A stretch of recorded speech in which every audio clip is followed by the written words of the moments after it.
But gratefully, this season was redeemed with the final 4 episodes, which I must say is some of the best Star Wars I've seen in years.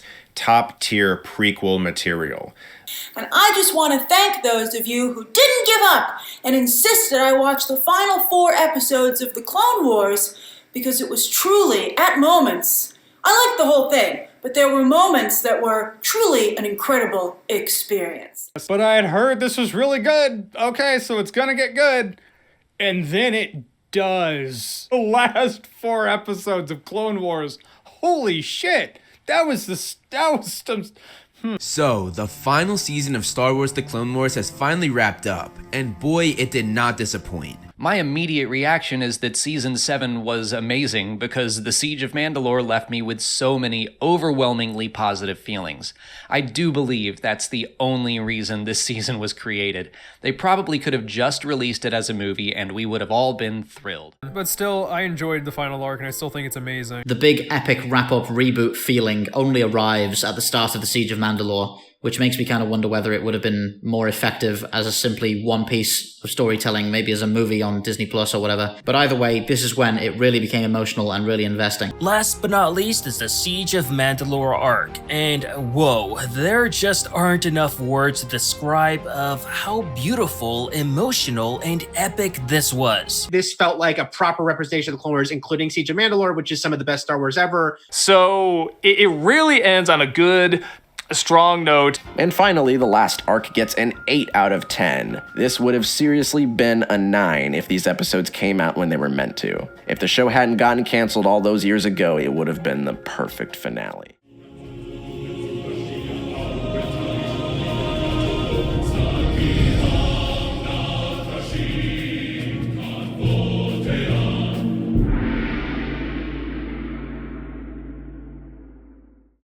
Hello there. I'm Dr. Delicious. Not only do I believe the Season 7 finale arc is overrated, but I believe it's the most overrated Star Wars content ever. The strange part about this is that the flaws in this arc mirror the ones in the sequel trilogy. However, one is beloved while the other one is hated. Please don't get me wrong, the sequel trilogy is worse than this finale arc, but this arc still deserves some criticism. Please don't get me wrong, there are still some bright spots. The improvement of the animation and music was definitely noticeable, but there's still problems that need to be pointed out. The majority of problems that I will show you stem from the writing. Before I start my review, I do recommend to watch the arc first. I need to spoil the arc because it's vital for my argument. There will be points in the video to be this because I'm trying to avoid copyright. Lastly, when I rewrite scenes, it's only for that scene unless I say otherwise. Anyway, this is where the fun begins. So the first episode starts off well with the original Star Wars theme, but that all ends when you see that the title's font is in Microsoft Sans.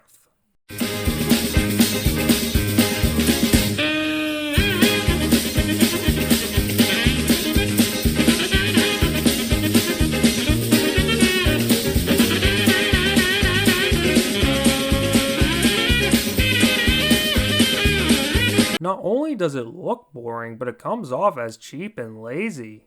On top of that, less than 90 seconds in, we already hear 4 different songs get played, while the songs don't transition that well. Before the opening, you hear the Ahsoka is back motif. Is it a bad song? No, but it transitions right into the Rebel Blockade piece, which is the classic intro song. My issue with this is that these songs are back to back and there's no silence in between them. During the Skywalker Saga movies, in between the 20th Century Fox fanfare and the Rebel Blockade theme, there is a moment of silence and they show the very famous quote that everyone knows. Why is this important, you may ask? Because this period of quietness really highlight the songs more so when they're played in the moment versus them being played back to back together. Both these songs that you hear in the beginning are around a quarter of a minute each, so you aren't given enough time to really feel a good emotional response from the music. Right after Rebel Blockade is abruptly ended, they play the Galaxy Divided theme. During this sequence, they should have just had one song instead of having two. Even though I love John Williams' work while I'll criticize Kevin Kiner's music, I believe that having the Galaxy Divided theme here alone would have been better. Despite myself believing that the Galaxy Divided theme doesn't really work for the show, it at least works for this finale arc. During my first review of Clone Wars, I criticized the main theme for being too ominous. Is all ominous music bad? Of course not, but it didn't work for the Clone Wars simply because it's not a dire show. The majority of Clone Wars was a bunch of adventure arcs where the good guys won overwhelmingly. Antagonists were constantly fighting amongst each other, with the protagonists not progressing in a well-written manner. The heroes could act how they wanted and they would still get the job done. They didn't really have to overcome any growth. Hence, the ominous theme did not work for most of the arcs. For the first episode of the finale arc, it works well and it should have been the only track played at this point. Moving to the actual plot, we are watching the Battle of Urbana. Why it's happening? We don't know because the show never explained it. When a story starts off with a battle, it's best to explain why it's happening and its significance. In The New Hope, they explain why the frigate was being chased down by the Star Destroyer. In this episode, we basically know that the Republic forces are spread out fighting the CIS while there's a battle on Urbana. What the audience gathers from this, besides that there's a battle on this planet, is that this takes place around the time of Revenge of the Sith. So we assume that this planet is an important part to this story. Right? Anyway, the clone army is doing this suicide charge because of reasons? It really doesn't make sense because not only are the clones outnumbered in foot soldiers, but they're outnumbered in vehicles as well. One of the advantages that I've been told to several times of the CIS is that they win the numbers game. Which is absolutely true. They always outnumber the Republic forces. So why does the Republic have this choice in their playbook? On the other side of the aisle, you actually see the CIS use cover, which is a step in the right direction, but the formation that the infantry is in is not maximizing their capabilities. Only a few droids are actually shooting from that platoon. Couldn't the CIS manufacture some sort of barricade that can utilize more soldiers shooting at once? Maybe a portable tower or elevated platform? I do find it hilarious that the clones are ordered by Cody to take cover, yet most of them don't.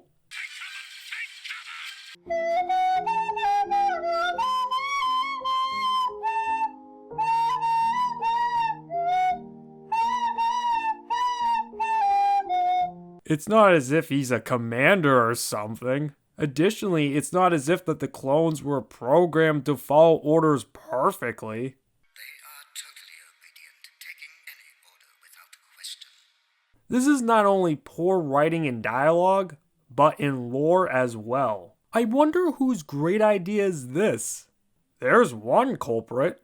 Even though Clone Wars Obi-Wan definitely hits different with his plans, he might not be the one to blame here. On another note, please don't tell me that Obi-Wan overruled Commander Cody's order by doing a charge. This is due to the fact that there's no proof in the episode, nor in the plot synopsis either. Anyway, Cody tells Obi-Wan that they can't locate the tactical droid. Oh look, culprit number 2.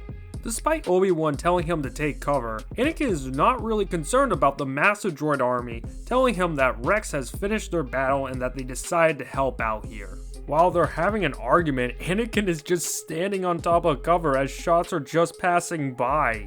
The CIS forces should be able to take him out with their droids or vehicles. I'm surprised that they weren't able to shoot another missile at them. Friendly Predator missile inbound. Those were at least effective against the clones. I get it that a missile can be taken out by a lightsaber for reasons. However, Anakin doesn't even need to use a lightsaber in this current situation. He makes very slight movements with his body to avoid getting shot at, but still, it looks as if that he's not even trying. On top of that, it gets worse. Apparently, he has a plan, and he doesn't even communicate the plan to them. He just walks out there super nonchalantly as blasters are going by, and they can't even hit him once. The CIS army is commanded to cease fire and then focus their target on Anakin.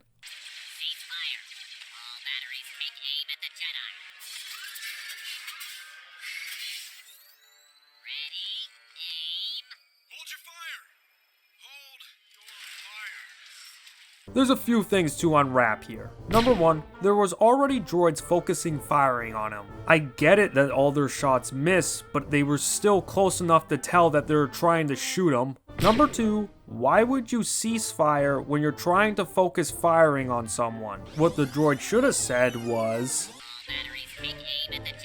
Number three, why are the droids listening to Anakin's orders to hold fire? The CIS infantry doesn't even do a good job following orders from their superiors throughout the TV show. Need to get our power recharged. Not this again. How could your power cells be so depleted? You would not let us ride on one of those creatures with you, sir. If you would allow us to close down for a while. Oh my god! They're deactivating the bridge. Double time it. Let's move. Get off the bridge. What the? Yet they follow orders from a Jedi. Please don't tell me that he used a Jedi mind trick, because it's not even shown in the episode, nor is it in the plot synopsis. Plus, if that was the case, he would have done this. Wanna buy some death sticks? You don't want to sell me death sticks. I don't want to sell you death sticks. You want to go home and rethink your life. I want to go home and rethink my life. I've been told too that he used a force shield in this moment. Not only is that a super uncommon ability, but you don't even see it being visualized. Whenever you do see a depiction of a force shield or a protection bubble, it's actually tangible. Believe it or not, it gets worse. I have come to surrender. Surrender? That's a relief. Notify the tactical droid. Your forces fought valiantly, and I must admit that we are overmatched by your superior firepower. I congratulate you. Any plans?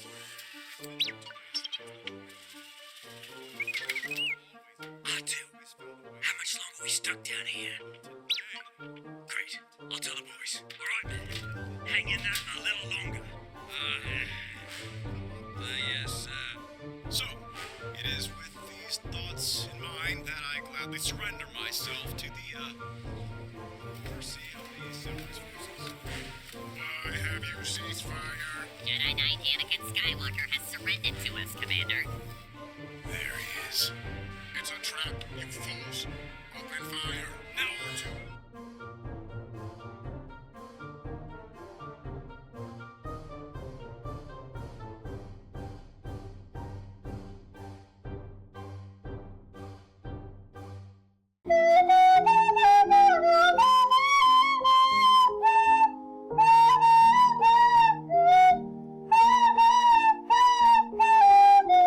Now, there's a lot to unpack here. Number one, this is such a ridiculous ploy to fall for. Number two, it's very convenient that the tactical droid walked up the platform to be spotted and killed. It's stupidly hilarious that the Republic have these electronical portable devices, which is fine, but the CIS infantry do not? They're droids. Why can't they have this technological asset? They could easily have this installed. Imagine if he had a walkie-talkie or some sort of device to communicate to the droids on the platform. He wouldn't have to be killed in that scenario. Number three, this is just another battle of the CIS losing, and believe it or not, they were actually winning the war at one point according to the lore. I have never attempted such a desperate strategy. That's why we always won. How am I supposed to believe that this is an actually competent foe? Additionally, Anakin is allowed to be arrogant and still be able to achieve his goals. He really doesn't seem to earn it due to how stupid his enemy is, which happens a lot in this show. The ship can carry enough supplies for Senator Organa's headquarters. Oh, I'm still the delivery boy?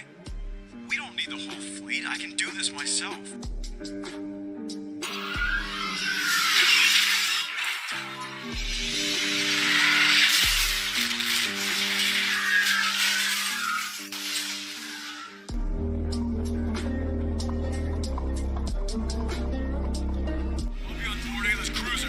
Master, are you sure that's the wisest thing?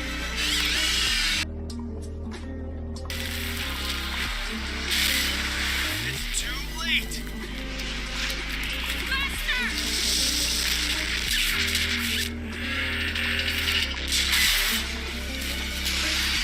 Well, we made it. Master Skywalker is still alive.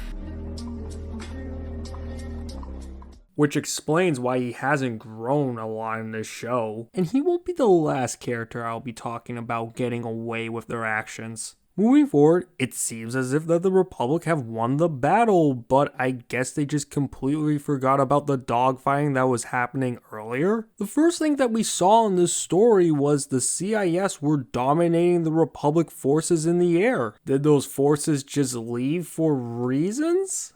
This is important because the CIS could use starfighters to retaliate by doing a strafe run on the bridge. However, I guess the show forgot about them? Well, that doesn't matter because this battle is completely useless. If you took it out of the entire episode, it would not have made a difference. The episode doesn't really begin until Bo-Katan and Ahsoka are asking for Obi-Wan and Anakin's help. What really baffles me is that Anakin and Obi-Wan are side characters in this arc. The most important characters are Ahsoka and Captain Rex, yet we're focusing on Anakin and Obi-Wan? I understand that Anakin and Obi-Wan were the main characters of Clone Wars, but in this season and this arc, they're clearly not. So focusing on them in a random battle just doesn't make any sense. The beginning isn't really a great tone setter because the conflict gets resolved in a funny way. This arc is very daunting and foreboding, so I really don't see it fitting. I do understand that they did this for marketing reasons because they were important to the show. However, it's still a superfluous scene which still hurts the story. Moving along, according to the Admiral, Anakin is being contacted through his subspace frequency. Yet the Admiral doesn't inform them who is contacting him. The fact that the Admiral's not informing him about this makes him a pretty crappy receptionist. Anakin has a higher rank than him. He should be informed and want to know who before he comes up there. By no surprise, Anakin is surprised once he sees her. Due to her age, I'm going to be calling her Jailbait. It's very unprofessional that Anakin just absentmindedly goes to meet this person while the Admiral doesn't even inform him who. Also, they're not in a rush, so Anakin and Obi-Wan have ample amount of time to be informed who between the planet and getting to the cruiser. Please don't tell me that it was Jailbait and Bo-Katan who requested the Admiral not to inform them. Number one, they aren't his boss. He shouldn't be controlled by someone outside of the Republic. Number 2, Jailbait and Bo-Katan should not have an issue communicating this to Anakin and Obi-Wan. Both of them have a connection to that party, so they shouldn't have concerns about whether or not they're going to be able to talk to them. The connection with Jailbait to them is obvious, while Bo-Katan was the sister of Satine, aka Obi-Wan's lover. They're definitely not strangers. So Anakin is excited that Jailbait has arrived, and she informs them that they have located Maul and that they need their help. Of course, Anakin says this. It all makes sense now. What? If Ahsoka hadn't left the Order, then she wouldn't have been where she needed to be. That's one way to look at it, I suppose. It's the only way to look at it. We're gonna capture Maul. Finally. I thought you would be more excited about this. Yeah, that definitely wasn't her reasoning at that time. She had no personal motivation to go after Maul. Luckily, Obi-Wan isn't as ecstatic. While the girls are trying to persuade the boys into joining into their cause, Bo-Katan gives out the detail that they've been tracking Maul for several months and they located him on Sandori, which is the Mandalorian capital. That was also where his last appearance was in the show. So if you only watch the show, it makes it seem as if Bo-Katan made no progress. But according to the comic books, he's actually been traveling quite a lot. But you would only know that if you read them, or looked up a video online. But this makes the viewer have to go through more steps to understanding the story. The TV series would have been written better if they showed or explained what happened in between these points during the show. This displays how weak the writing can be in this show when it can't even carry itself. It shouldn't be relying on different mediums to fill in the gaps in between. Remember when people said Halo 5 Guardian story was bad because you had to read all this lore to actually understand what was going on? Halo, however, started off as a game, the first book not coming out until a month and a half after the first game, which was really meant to explain who Chief was, who the Spartans are, and what Reach was. Sure, there was a good number of people that read it, but there was also a good number of people that hadn't, even to this day. While I strongly encourage people read books like Metro 2033, The Witcher, and even The Fall of Reach itself, you have to respect the fact that there are people that don't enjoy reading. You can't just make it a blatant requirement to read the books to understand things in a video game. You wouldn't know who Jul Abdama is at all unless you read the Kilo 5 trilogy. Is it as bad as that? No, but it certainly is comparable in this arc. Especially when Clone Wars fans openly admit that they haven't watched the whole series, so how do you expect them to read outside lore material? There are like 6 seasons, but by no means do you even have to watch all of it to have a good time. I didn't even watch every episode. Some of the episodes are just stupid. You don't need to watch them. Moving forward, Obi-Wan is logical and really doesn't see the purpose of them joining into another war. Sure, he gets Maul, but he's not exactly the revengeful type. Obi-Wan says that he's going to talk to the council about it, which is a polite way of saying that he's not interested in helping them, even though that they're desperate. On top of that, Obi-Wan acts like Obi-Wan and he believes that he can't use his emotions to cloud his judgment, even when he gets the chance to kill Maul for killing his lover. And furthermore, we learned whose idea is this based off of Bo-Katan's statement.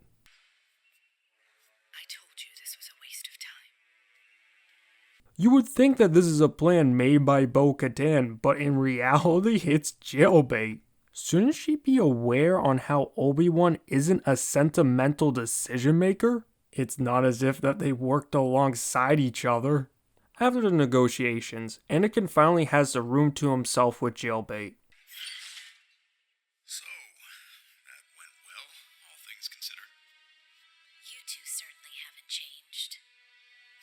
Is that a bad thing? With dialogue like that, it makes them seem as if they were a former couple. Don't get me wrong, I expect them to be friendly towards each other. With the words and tonality, it just kinda comes off as wrong. Not only because they were just friends throughout the show, but morally too. I know he isn't a creep, the dialogue just makes him sound as if he is. And yes, he's not the only bad one in this scene. They shouldn't salute me anymore. Not since I left the Order. It doesn't matter to them. It's a sign of respect. They know what you went through for them day after day. Battle after battle. Loyalty means everything to the clones. Even though she left the Order on her own accord, which means she isn't participating in the war that the clones are desperately trying to win. That wasn't very loyal of her. Going onward, Anakin shows her the surprise. The clones show their respect to jailbait by putting Togruta face paint on their helmets. For anyone that isn't informed, Togruta is jailbait's species. So imagine her being a black woman instead. And the clones try to do this. Now you see what I'm saying. Apparently when they heard she was back, they did this paint job. That was rather fast. Rex even has the audacity to say this. The paint job's a little crude, but we think it gets the idea across. Well, I guess I can refer to him as Sympasaurus Rex for now on. Also, let's not forget about her age. I know the clones aren't romantically involved with jailbait, but I will get to that later. It is strange to think about that there were numerous Jedis, some higher ranked than her, who didn't get this much respect even after committing the ultimate sacrifice. I'm not saying doing alien face is a way to show respect to someone, but there's no other Jedi that really got this from the clones. But undoubtedly, there are Jedi that deserve so much more respect from the clones than her. Please don't tell me that this act of gratitude was solely based off of Captain Rex's sentiment. Thus, he ordered his legion to do so. Well, my response to that is, clones were clearly admiring her by saluting at her earlier. Even though a lot of these clones don't have a personal connection to her, they still show a lot of fondness, which is not unheard of for Mary Sue's. Yet the clone that has the closest connection to her doesn't even paint his helmet. Captain Rex. Dude, I say, not as I do. So there's where the boy's lack of discipline comes from. Before Anakin gives Jailbait her her lightsabers, Obi-Wan comes in to announce Coruscant is under attack. For some reason, when they're trying to leave to go help out their own capital city, this pisses off Jailbait. So the attack on Mandalore was approved? No, it's Coruscant. Grievous has attacked the capital. What about the Chancellor? Shang-Chi has been sent to protect him, but Master Windu has lost contact with him. Not to worry. Our fleet can be there within the hour. So that's it? You're going to abandon Bo-Katan and her people? Ahsoka, surely you understand this is a pivotal moment in the Clone Wars. The heart of the Republic is under attack. I understand that as usual you're playing politics. This is why the people have lost faith in the Jedi. I had too, until I was reminded of what the Order means to people who truly need us. Right now, people on Coruscant need us. No, the Chancellor needs you. That's not fair. I'm not trying to be. How insufferable and stupid can she be? This shouldn't even be an argument between the characters. Number one, how can you be accused of playing politics by defending the Capitol? This is doing their job to protect the Republic. It becomes even more backwards when she says that them not intervening with the conflict on Mandalore is the reason that the people are losing faith in the Jedi? In the past, the show would depict the natives having a problem with the Jedi and the Republic's interference. Not saying it always happened, but it did happen in multiple occasions. Said the peacekeeper who fails to keep the peace. The rift in the galaxy is not our fault. If more worlds would stand up for themselves against the Separatists, this war would have been over long ago. That's it. We'll just train the villagers to defend themselves. We are just simple farmers. Why are we paying bounty hunters to defend us if we are just going to end up doing it ourselves? Hush, Delani. Let's be honest, the Republic and the Jedi definitely do participate in these outside conflicts a lot. Shouldn't someone that served on the front lines know that? I understand that her point of view grew since the last arc. Sure, the last arc with the Martez sisters was supposed to pick people who don't get help from the Republic or the Jedi. Yet, what makes this so laughably illogical in this instance is that the same planet that Anakin and Obi-Wan are going to take their army to defend is the same planet where the Martez sisters are. Yet she has the audacity to bitch at the same people who are going to indirectly protect them. Plus, the Martez sisters story that changed her viewpoint shows that she really didn't understand what happened. The story went as followed. Zero the Hutt escaped from prison. The Jedi had to track them down. On their way tracking them down, they accidentally killed the Martez sisters' parents. For some reason, the Jedi did not give them a great apology, nor did they give them any reparations. Hence, that's why the sisters hate the Jedi. This demonstrates on how the Jedi cause more harm than good and don't always treat people fairly. You can see how their intervention was regressive in this scenario.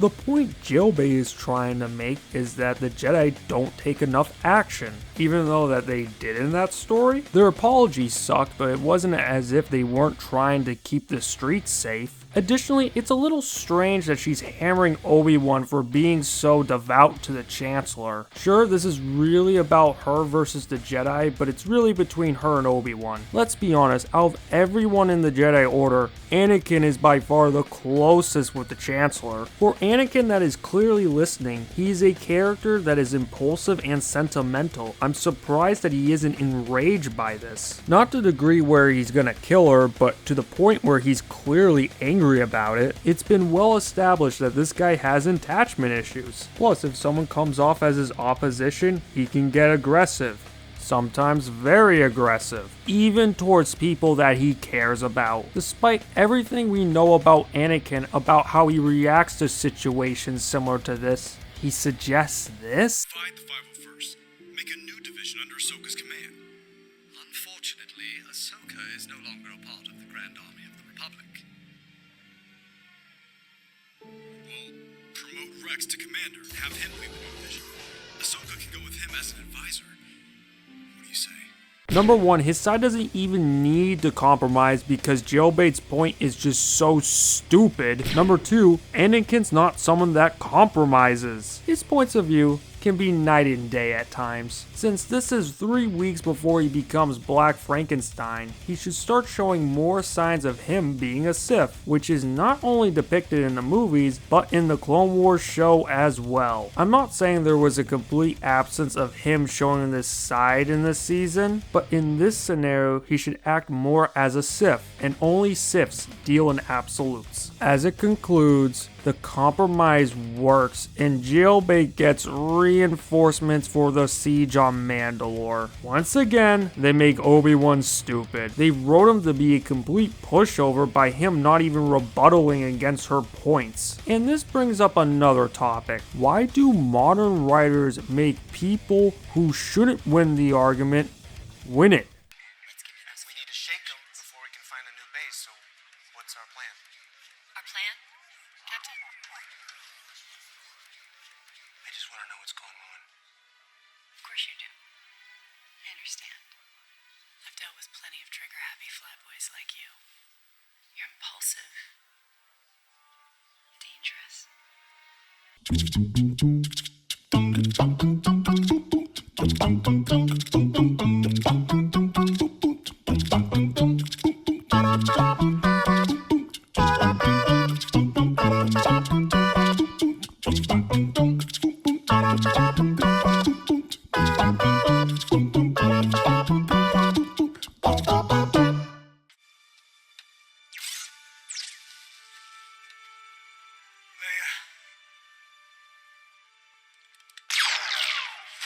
Both the points of view have to make sense so there's at least some sort of basis to understand their motivation, which Rey, I mean Jailbait, clearly lacks. Especially in this season because she's clearly a Mary Sue, not only in her lack of motivation, but in her skill as well. Out of the blue, she became much more cunning. But we're leaving Kessel. It's not hard to figure out what we might be here for. You know a lot about Kessel for a mechanic. I've heard the stories. The problem with that is, before this season, she was the complete and total opposite. Unhand me, brigand! Not only am I trying to prove a point here, but it's also because I forgot to bring this up in my last Clone Wars review. Anyway, before Obi-Wan walks out of the room, the animation behind him does not look aesthetically pleasing. It looks as if he's entering another dimension. For some reason, the clones running by are all blurred. Don't get me wrong, the animation was still good this season, but in this instance, it's a little bit off-putting. Once Anakin and Jailbait are by themselves, he gives her another surprise. Don't get me wrong, this is an important scene because she is getting equipment that's going to be useful on her journey, but it's not as if that the ship is hurrying to get ready for battle. Anakin, who is a general, doesn't even seem to be even urgent. It's not as if that his ship is leaving to protect the capital. As the scene is concluding, you get some dialogue here. Anakin. Good luck. It sounds too romantic. It should sound more so of big brother and little sister versus ex-boyfriend and girlfriend. Oh look, Anakin's gonna be entering a new dimension as well. As it goes on, the Prime Minister of Mandalore, Almec, announces that the Republic forces are invading Mandalore, breaking a treaty. This is really rubbing the salt in the wound with Anakin and Obi-Wan's settlement. Obi-Wan really could have used that as leverage as to not sending troops to this neutral planet. I guess that's more of a reason not to be a simp. Side note for this review, the Shadow Collective, aka the forces behind Darth Maul, will be known as the Bad Mandalorians, while Bo-Katan's Mandalorian Resistance will be known as the Good Mandalorians. After getting confirmation that Maul is in Sundari, enemy missiles start flying towards him, so to counter it, they open up the hatch and let the jet troopers fly out. Instead of using flares, they're gonna use jet troopers instead?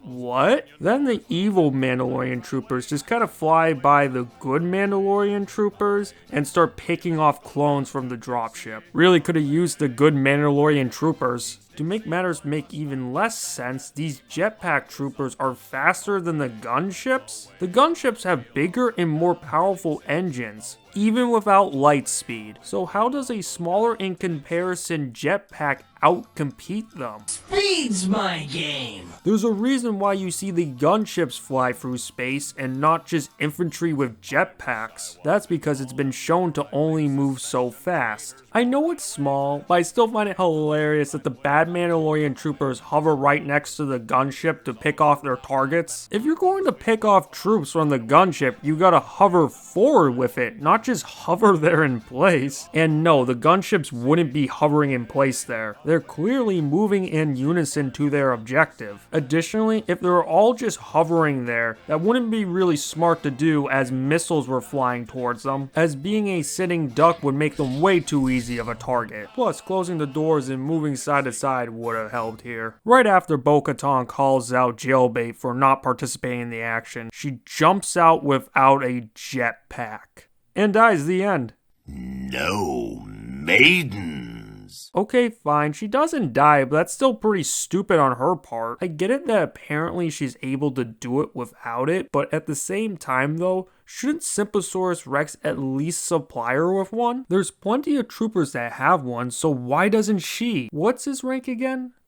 Oh yeah. Promote Rex to commander and have him lead the division. I know this really ain't a criticism, but just look at Simposaurus' Rex simp look. It's only a fact that simps do provide gifts. However, I guess he just didn't want to undermine a strong female character, aka his queen.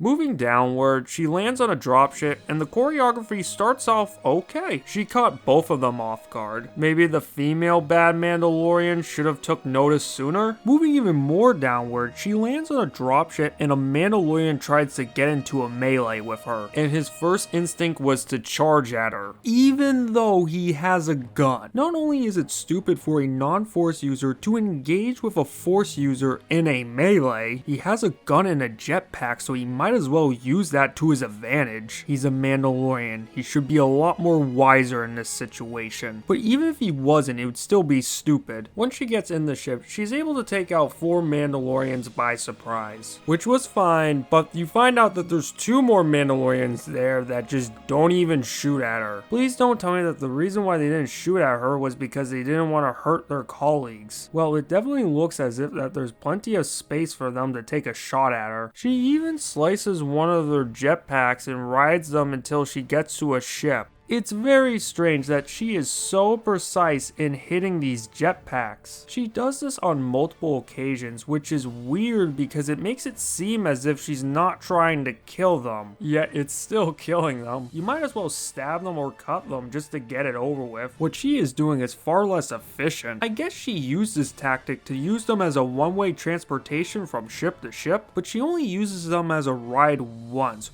right after the fact that she noticed that the one she experimented on exploded soon after. So wouldn't she opt out of this idea of using her as a ride, as it should lead to an explosive death?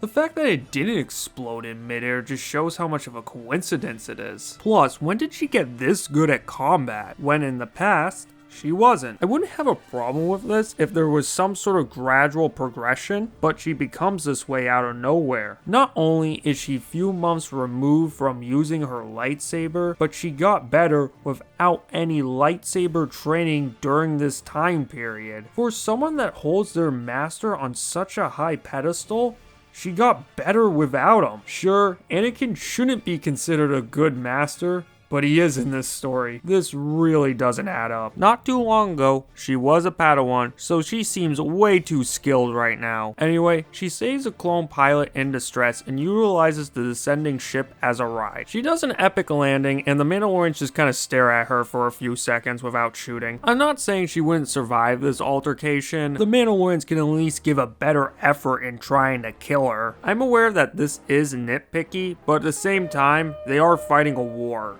Eventually, more forces aid jailbait, including Bo-Katan's, which come up from below? There was a big conflict in the sky, and she just flew below the capital? The fleet of dropships were clearly under attack, and she left. Not only that, she made a remark about jailbait not participating in combat right away.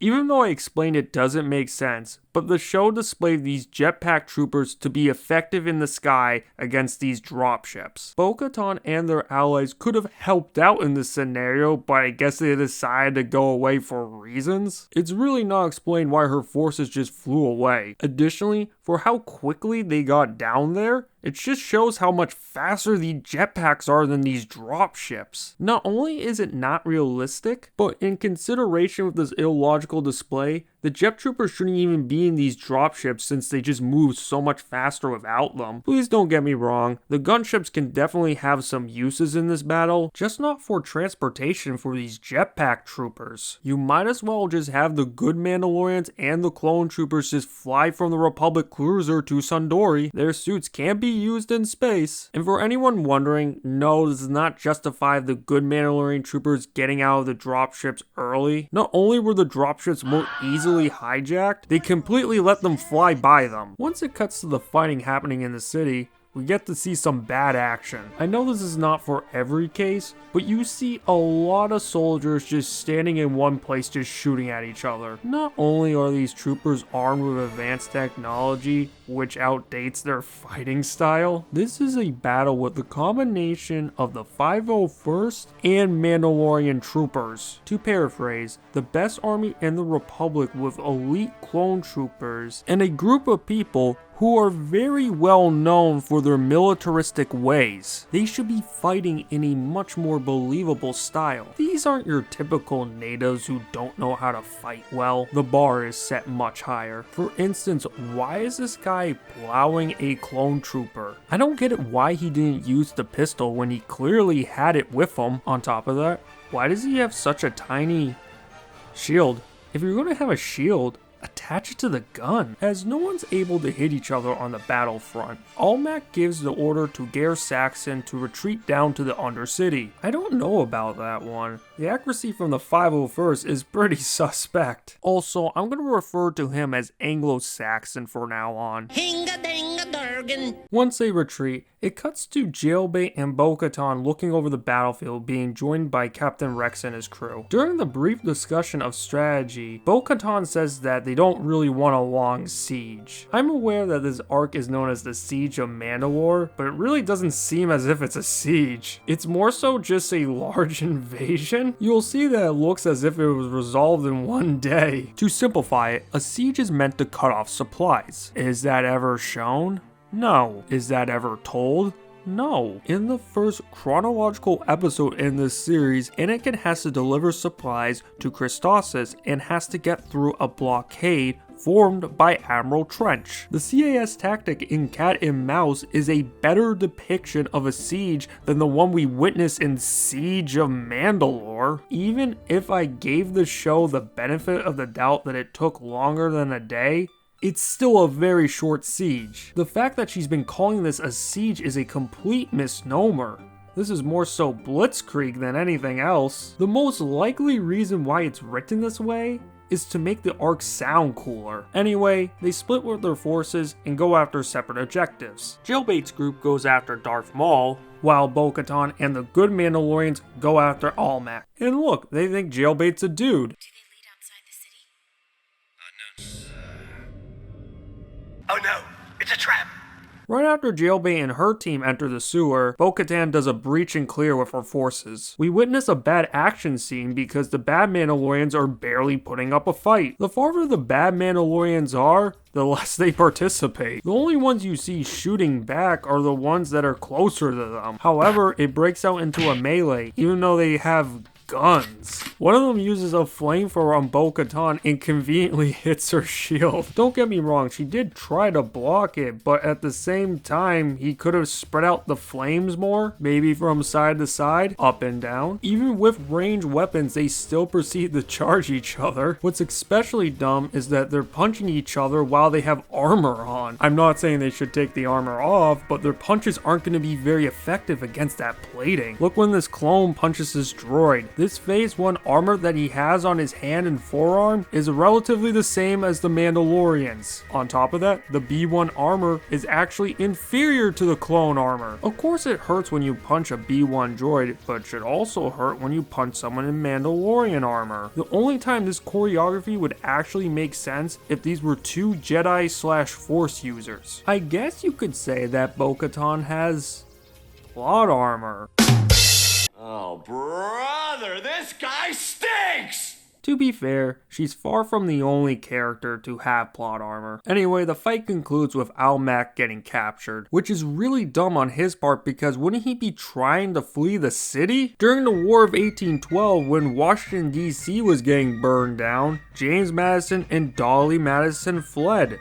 Please don't tell me that he was following the warrior's code by staying there and fighting. If he was following the code, he would have been fighting to the death. Instead, he talks right after she threatens to kill him. Plus, I don't think they would want to risk it for him possibly giving up valuable information. During Bo-Katan's interrogation with Almec, he reveals that there was a trap set up for the Jedi, but not the Jedi they were expecting. Even though Bo-Katan is trying to communicate down to Jailbait, she can't. So there are communication devices that are connected across the galaxy, yet her device can't connect to the Undercity? That's very strange. I know someone might bring up, well, it's okay for an antagonist to have a coincidence help them succeed in this situation because they're not the hero and a story is all about the hero's journey. I agree with that. However, it's a more complicated criticism, this story. Even though it's a coincidence that doesn't make sense right now. Why? Well, there's no explanation to why it's not working. There was no dialogue explaining what was wrong with it, nor any visuals of it being damaged. So it should just be working just fine. The writers could have fixed this by making the bad Mandalorians have a jammer to block enemies' communication relays. Doesn't have to be absurdly powerful, but powerful enough where it's difficult for Bo-Katan to relay a message. Secondly, you'll see in the future that Darth Maul, the leader of the bad Mandalorians, is actually an anti-hero. He's what you call a false antagonist, so he shouldn't be benefiting as if he is one. Back down to the sewers, Jailbait's squad is ambushed. Oh look, they shot a lethal missile right towards their way. It means this Mandalorian was trying to kill all of them, including Jailbait.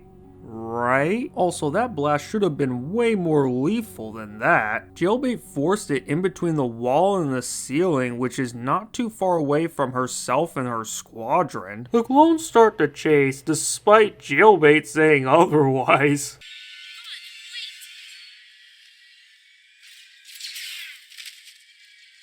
It's not as if that she's a commander and all the clones are supposed to be obedient. It turns out that all her clones perish and then she gets surrounded. The 501st, the finest of troopers. Then Darth Maul appears and surprise, surprise, he wants Obi-Wan. While he's confused that she is here.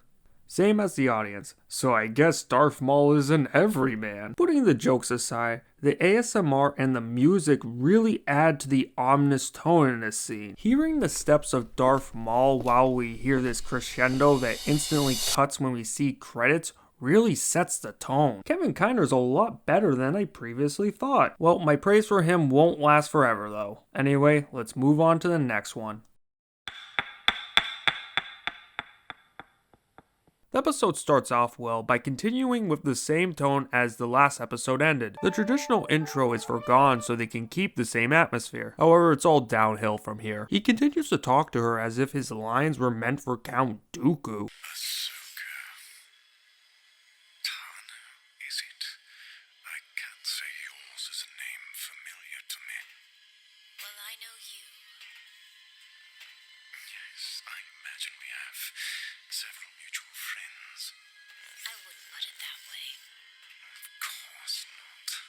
But I'm afraid your way of thinking is behind the times. Which these two characters have completely different backgrounds. Let's start with Count Dooku. He was raised in the Jedi Council, used to write letters to his sister Jenza, who was raised by Counts, and he constantly participates in political affairs when he was a Jedi and a Sith. Let's look at the worst character's origins. For the majority of his childhood, he was raised by Palpatine, however it was done in hiding. Prior to the Phantom Menace, the only types of missions that he went on were to kill people. I understand that he probably learned a few tricks through Palpatine, but Palpatine never gave him any experience with it. So why is he talking as if he's on the same level as Count Dooku was in Attack of the Clones? Well, there's no way Palpatine taught him to be a dignified leader. Please don't tell me that Darth Sidious trained the worst character on how to gain political power through corruption and deceit. Not only was that never shown, he even mentions later on in the episode that he had no clue of Order 66 until his Force vision happened. Plus, in the Phantom Menace, he didn't really come off as a talker either. Yet in Clone Wars, it's a complete contradiction. I understand losing your limbs can change your personality, but it doesn't necessarily change your skill set, especially when he regained legs. While Mother Talzin repaired his mind, he would also never train someone to usurp him, so it doesn't really make sense why he's acting this way. Also, you may be wondering why I call him the worst character. I know this may be confusing because there are a lot of bad characters in Clone Wars. I just think his inclusion in this series is just the worst. He was clearly killed off in the Phantom Menace. I know someone might counter by saying that since he's a Darth Omirian, he's more durable than a human, so that's why he could survive that strike. Well, my rebuttal to that is, why is he killed off in this way? He obviously wants revenge against Obi-Wan, so why doesn't he keep vying for his life? The Force and his anger is the reason why he kept alive during the first time, so why does that suddenly go away? Also, how was he able to get those spider-esque legs? Apparently he used the Force, but why couldn't he just make normal legs? I think making spider legs would be a lot more difficult. A common consensus that I hear from Clone Wars fans is that the worst character makes this show good, yet the writing for him is just downright awful, which is not uncommon in this show because there's a lot of things that are written poorly in this. There's really 3 reasons why I think the fans think he's a good character. Number 1, people like Sam Witwer's voice acting in this. I can't deny that he put in 110% in this poorly written character. Number 2, they feel bad for him. Number 3, he looked cool in the Phantom Menace. I get it that a lot of people like the character, but he's really only here because of fan service. When he debuted in the Phantom Menace, he didn't have much of a character. He was a MacGuffin that stalked and killed. He really wasn't that compelling. He definitely had his purpose in episode 1 by providing character growth for Obi-Wan. However, his place in Clone Wars is so contrived. As it goes on, Jailbait calls in Symbosaurus Rex and the boys for some backup, which they will trace to find her signal. Wait, shouldn't her opponents notice that she pressed a button on her device? She pressed the button with a lightsaber in her hand. If you think of the lightsaber as a giant glow stick, you can see how it could be easy to track. I wonder if their lack of observance will be their demise. It will be, by the way. Anyway, the worst character was certain Kenobi would come with Skywalker?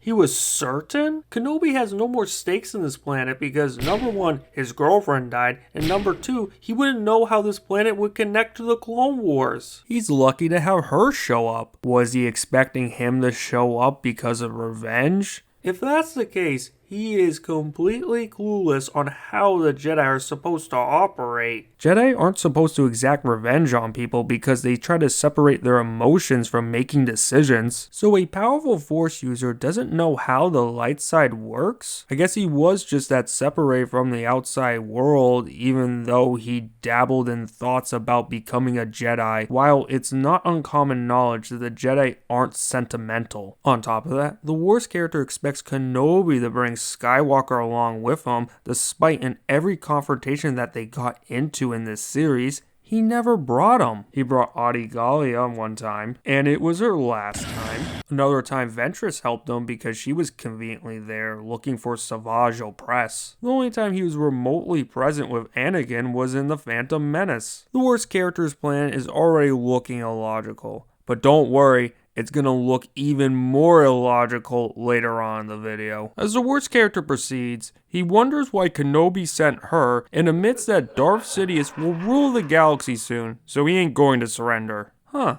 I wonder how he figured that one out. Well, they get ambushed and it interrupts their dialogue, so they break out into a short duel. The Wars character and the remaining henchmen leave, and it seems as if this was a huge missed opportunity by them. He was clearly trying to relay information to Jailbait, so why didn't he just order his men to stun her? I know someone might say that the Wars character swung his sword at her, so it shows that he was trying to kill her. Well, my rebuttal to that is he took his sweet time to do so, and you'll see later on that's definitely not the case. After her and her Sims lose track of the Wars character, they return to the upper surface. Up there, they exchange important information. Without Maul in custody, this could all fall apart quickly.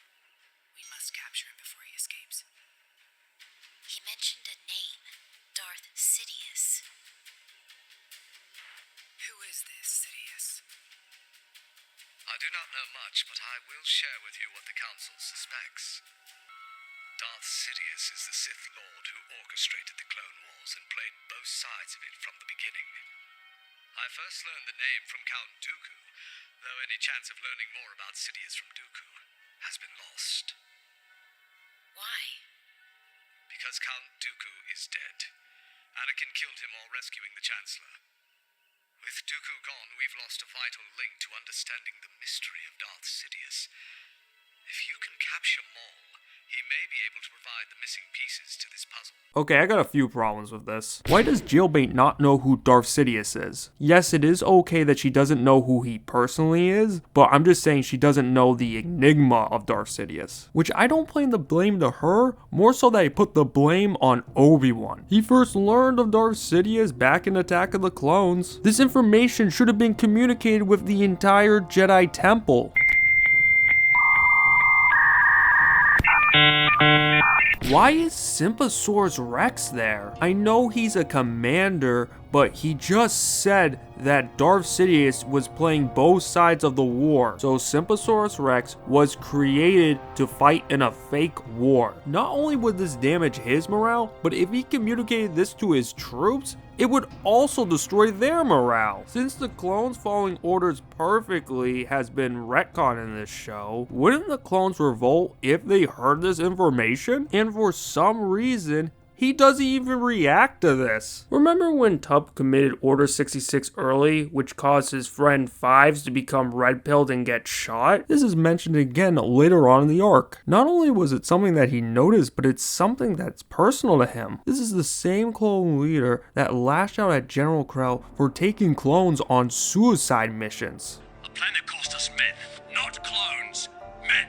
So you would expect him to be passionate about this topic. Instead, we get him walking away. Not only that, he doesn't speak in this scene either. This is a complete misrepresentation of the character. Additionally, Obi-Wan should have no clue that Darth Sidious is playing both sides of the war. In the Clone Wars series, the writers decided to give the Jedi a bunch of hints and they just don't take a great initiative on it. The Jedi know that Tup murdered a Jedi. They also know Count Dooku is Lord Tyrannus. Hence, they know that he was part of the plan for creating the clones. After all this evidence, Master Yoda sees Force visions of Order 66. Now in Season 7, they're open to this theory. Just based on the TV series, It makes sense why they are speculating this. However, with all this knowledge that they have, it makes the Revenge of the Sith look worse. Remember in Revenge of the Sith where Mace Windu brings up the possible theory that there's a plot to destroy the Jedi? With all the additional evidence that we see in this show of Order 66, confusingly enough, the Jedi don't act on it?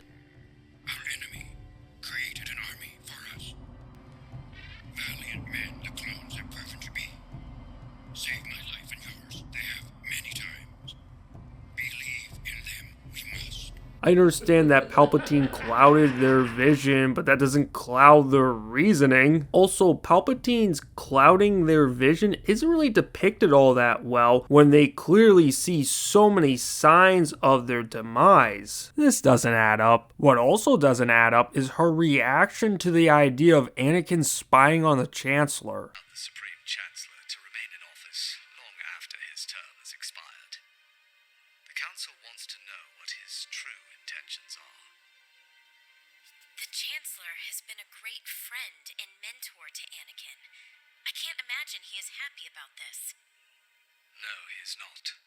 So perhaps it's best that you do speak with him.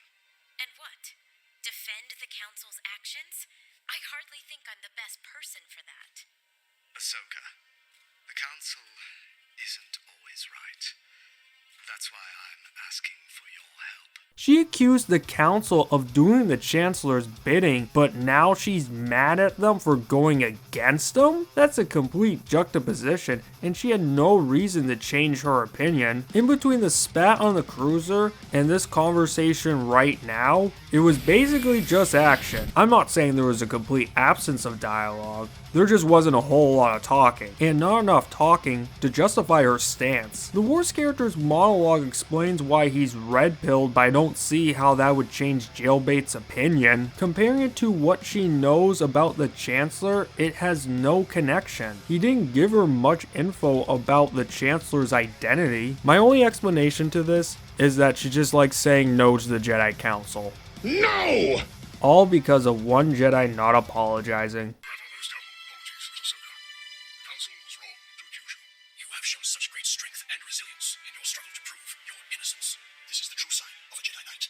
This was actually your great trial. Now we see that.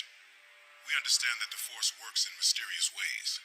And because of this trial, you have become a greater Jedi than you would have otherwise. I understand that it's not a nice thing to say to her, but at the same time though, he's technically not wrong. He said that this accidentally turned out to be her Jedi trial, which means she either gained a lot of respect from the Council, or she got promoted to knighthood. He suggests that this accident actually ended up being good for her. What he said wasn't an apology, but it was a compensation for them falsely accusing her. Besides, everyone else is giving her apology. He at least is giving her credit. And no, not that kind of credit. It's one thing for her to be a Mary Sue, but it's another thing for being a bitch. Anyway, Simposaurus Rex comes in to interrupt by saying that there's been an attack. At the scene, they actually get her gender right. Yes, ma'am. Believe it or not, this is an improvement from previous seasons. Alright, boys, let's clear a path. Right away, son. Trans rights. Earlier, they clearly got it wrong, but they got it right here, so I'm guessing they were learning from their mistakes. But it is still strange that they're not really proofreading their own work. Moving forward, she approaches a simp so he can recall his account of the battle. He says that they stood no chance, and that the worst character took Jesse because he sensed he was older. That's a weird reason backed up by a weird ability. Wouldn't rank be more important than age? The higher rank equals the more important individual. While he used the Force to sense which one is older, I believe this is the first time a Force user has ever used that power. I guess the power does exist, but couldn't he just look at Jesse and tell that he's higher ranked than the others? His armor style is definitely more unique. We get to the worst character interrogating Jesse, but he has to go on a monologue about how he foresees the future. Right before the interrogation, he orders Anglo-Saxon to eliminate Almec so he doesn't give up valuable information. Almec? More like all neck. Damn. I wonder how valuable this information actually is. After the worst character interrogates Jesse, it cuts to the girls interrogating the Prime Minister. They learn from him that the worst character is planning to stay, but not because he thinks he's gonna win the battle. This is the only useful information they actually gain from this conversation. Basically, Alnek knew the worst character wanted Skywalker because of his Force visions, and so he was willing to fight in a war that they knew they weren't going to win. I know his Force vision ends up being mostly true, but aren't Force visions known for not being 100% accurate? Wouldn't Death Watch be more concerned about the civil war they are fighting right now versus a political theory that might happen later? I'm surprised that Death Watch didn't try a mutiny against the worst character. I get it that the worst character would win on a one-on-one against anyone a part of Death Watch. Context for anyone that doesn't know, the worst character came into power of Mandalore by trial by combat. However, they could cheat the system and just gang up on him. Maybe members of Death Watch try to form negotiations with the good Mandalorians to find a resolution to take out the worst character. Assuming that everyone around the worst character believes in his Force vision, why wouldn't they try to negotiate peace with the other side, because there would be no point of fighting this war? The Galactic Empire is just around the corner. Please don't tell me that definitely wouldn't work because the Republic is now interfering in the war. Alnek has known about the worst character pondering about this for weeks, so he definitely is informed prior to the invasion. Alnek also holds a lot of political power as he was elected to political office. He definitely has influence over them, and he's perfectly fine of sacrificing Death Watch's control of Mandalore based on the worst character's potential political theory. Please don't tell me that a mutiny would never happen to the worst character because he could just use a Jedi mind trick to prevent it. If it was possible to simultaneously do a Jedi mind trick across an entire group of people, then wouldn't the Jedi have used that against the clones during Order 66? So it definitely seems impossible at that scale. This is important because why are the Death Watch still working under him? And what's odd is that Alnek just tells him this. Last episode they had to threaten to get information out of him. With everything he knew, I'm surprised he didn't flee. Maybe he had a change of heart. He just Kenobi he wanted. No, there was someone else he was interested in. Who? If only I could remember the name. Bo, help him remember. No, wait. Yeah, that definitely wasn't the case. Anyway, Anglo-Saxon assassinates Alnek. Right before he dies, he reveals that he wanted... What? You don't say. It shouldn't be a reveal to her because the worst character already dropped massive hints on who he was looking for. I was certain that Kenobi would have come himself, perhaps bringing his loyal foe, Skywalker, is it?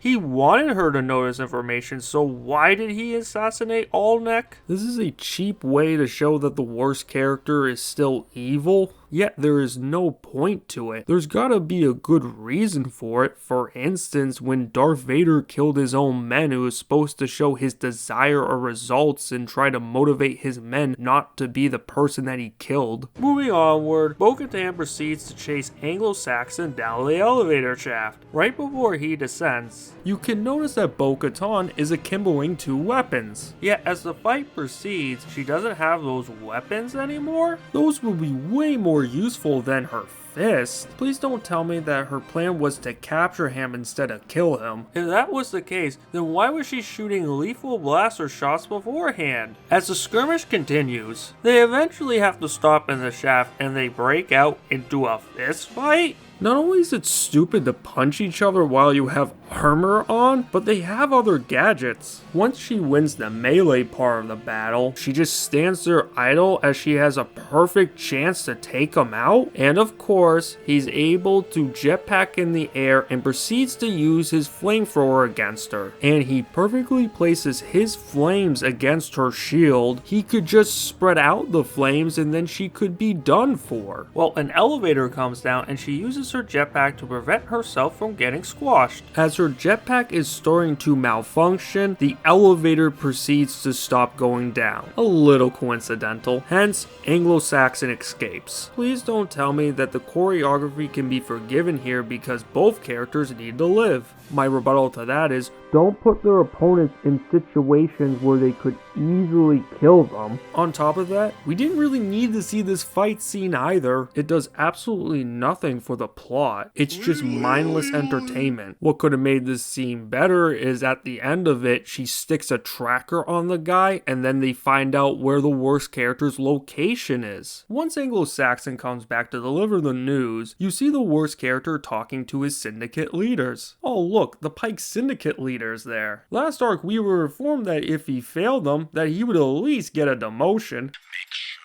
there are no more delays, and if there are, I am certain Crimson Dawn would love the opportunity to take control of your operation.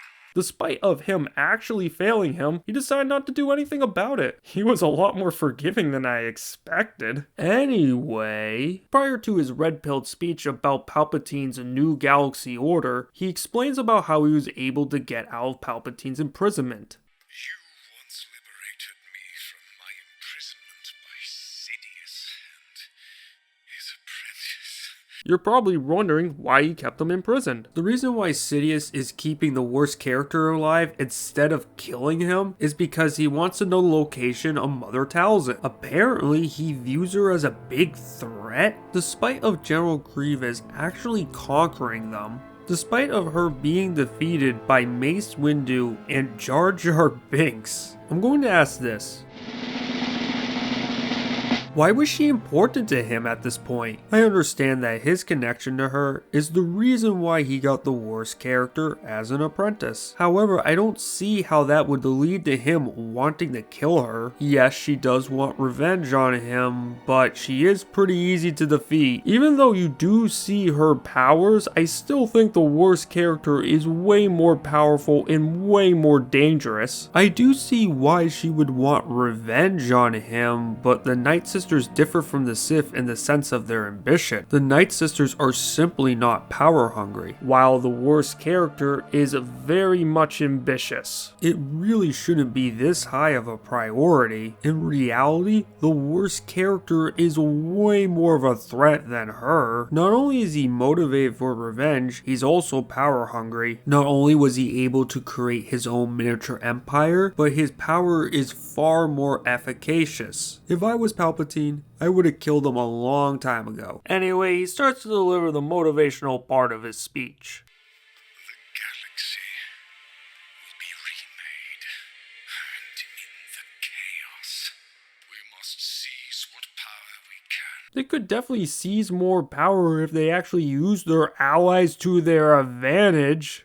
It is not the way of your people to hide here in the gutters. If you die, I promise you, it will be on the field of battle. All the Mandalorians get to do the fighting while all the syndicates get to hide.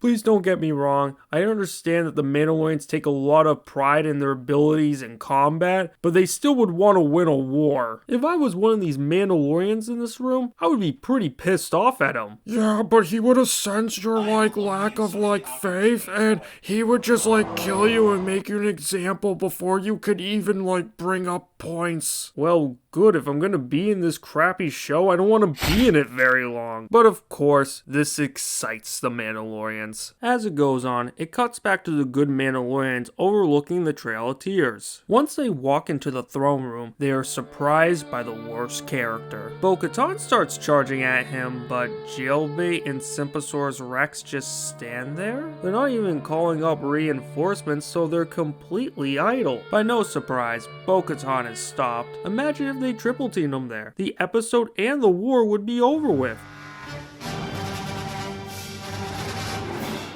Oh wow, look how powerful the worst character is with his ability to switch laser shots away from him. He got really good with the Force out of nowhere. Between now and the ending of Phantom Menace, he had no master to train him in the Force, so how did he get this good? It certainly wasn't Mother Talzin. All she did was help make his body better. He would never lose to another Jedi Padawan again. Anyway, he releases Bo-Katan and Jesse from his clutches. Apparently he does this just so he can speak to Jailbait. Wow, what a simp. After Jesse is escorted out by Sympasaurus Rex and tells Jailbait that he told him everything, a battle breaks out outside. Both the worst character and Jailbait order Bo-Katan to assist with the battle.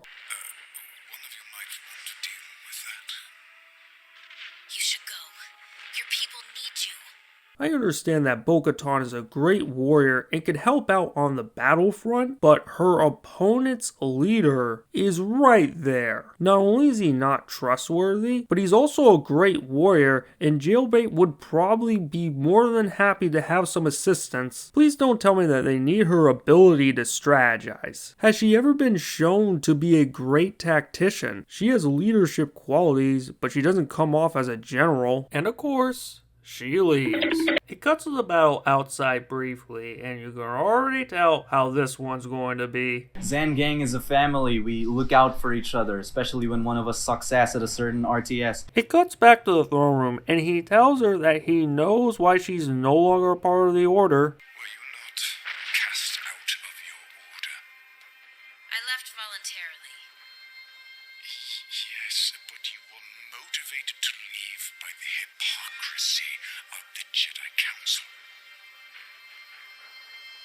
Well, at that time, she definitely looked guilty, and there is no known evidence to defend her at that point. I wouldn't really say that's too much hypocrisy right there. And if it was, she's also a hypocrite as well. Also, she definitely agrees with him on this because she doesn't respond after his comment. I do find it funny that Jesse knows about this. Assuming Anakin spilt the beans on this is not really fitting to his character. Anakin definitely keeps secrets, especially on stuff that's important and touchy to him. In season 4, Anakin shows a glimpse of his rage when they bring up Zygerian slave traders. Zygerian scum. I'll handle that slaver. Why is he so upset? Anakin has never talked about his past, has he? Only to tell me he won't talk about it. When comparing it to season 7, Sympasaurus Rex knows about Anakin and Padme's relationship? First, we have that thing to do. Hey, what thing? You know? We don't have time for that, sir. Yes, we do.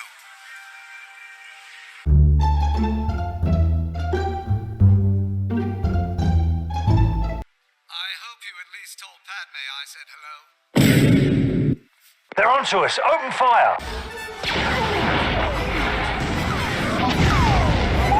Does the word stealth mean anything to you? Sounds pretty risky for someone trying to become a Jedi Master. Back to the story. The worst character goes on a tirade about how the Empire is going to rise to power and the Jedi are too late to stop it. That is true, but he thinks that teaming up with Jailbait stands a better chance than teaming up with the Jedi Council against Sidious.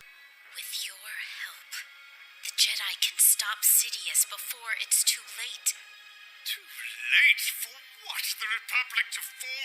It already has, and you just can't see it. One side just has one Padawan, the other side has an army of Jedi, including Jedi Masters. I understand that if he sided with the Jedi, they would still probably lose, but if he sides with Jailbait, he's definitely going to lose as well. Hey, I remember this scene from The Last Jedi. The bad guy likes the good guy. Sounds like the good guy's a Mary Sue. In the middle, it cuts back to the battle, and holy crap, this choreography is terrible. They are charging at each other. Why? Not only do they have blasters, but some of them have jetpacks, and one side has a walker. Those jetpacks would certainly make you a harder target to hit, while the bad Mandalorians decide to push against an ATTE. That would clearly be ineffective because they simply do not have the firepower to go up against that, but that still does not forgive the good guys doing their charge as well. They might as well stay behind the walker because the walker can do the majority of the work, essentially using the walker as a meat shield. Once it cuts to Cast, aka the bad female Mandalorian, she is fighting against these clones who are running at her aimlessly. It's similar to when you go up against a computer in chess on easy difficulty. They're just feeding you pieces. Hey look, it's a huge melee.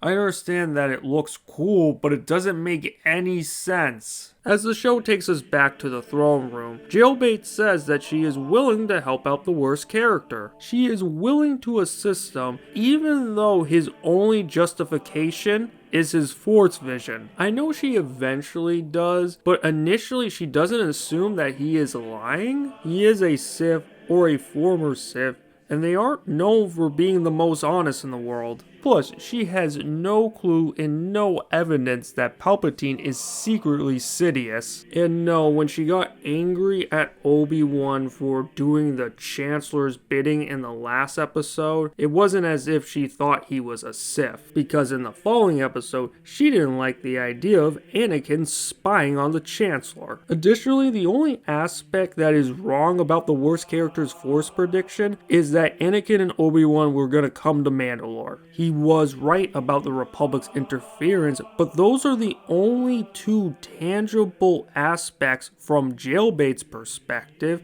and he's only hitting 50% there. So if she's willing to believe that he had a vision, she must assume that the vision is partially incorrect. She doesn't start distrusting him until he reveals that Anakin will be Darth Sidious's apprentice. On top of that, the worst character said that he orchestrated this war so Obi-Wan can come to bring Anakin so he could kill Anakin. Well, in previous seasons, that definitely wasn't shown to be the case. He clearly used Mandalore and the Crime Syndicate as a substitute for him ruling an empire. He definitely was salty for missing out on that. There's definitely a foundation to his motivation on why he wants to kill Anakin so he can get revenge on his former master, but that was certainly not his reasoning for starting a war. As it continues, they fight.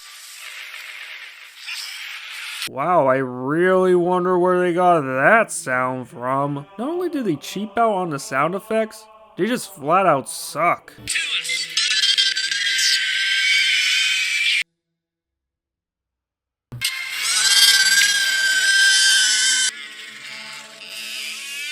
The copying and pasting of sound bites just shows how cheap they are. Why couldn't he have his own? I guess they're just lazy. Except for this instance, you only hear Palpatine make that scream. Plus, Sam Witwer has made so many sound bites of the worst characters screaming. I'm surprised they just didn't use the voice actor. And believe it or not, it gets worse. As they fight, the duel at least looks cool, but of course it has to cut back to the battle outside. You witness the clones getting absolutely slaughtered with their terrible formation. Imagine being a clone, sandwiched in between the bad Mandalorians and their own walker behind them. Not only do they have to worry about their enemies in front of them, but they gotta worry about not getting squashed. Yes, sir! Yes, sir! Yes, sir! Yes, sir! Yes!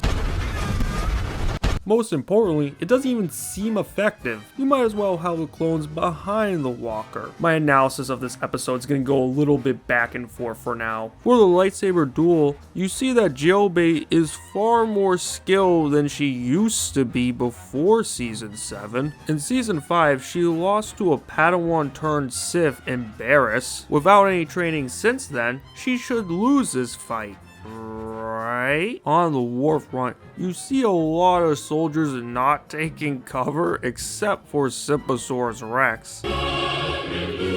In the throne room, you actually hear the worst character do his regular growl and then literally gets kicked out of the area. Then the good guys use their brains and use their jet troopers to do an aerial attack. They start off strong by firing missiles at them, but once they land, they start fighting with their fist again. Not saying they never shot their blasters, but you can clearly tell that they decided to make it a melee.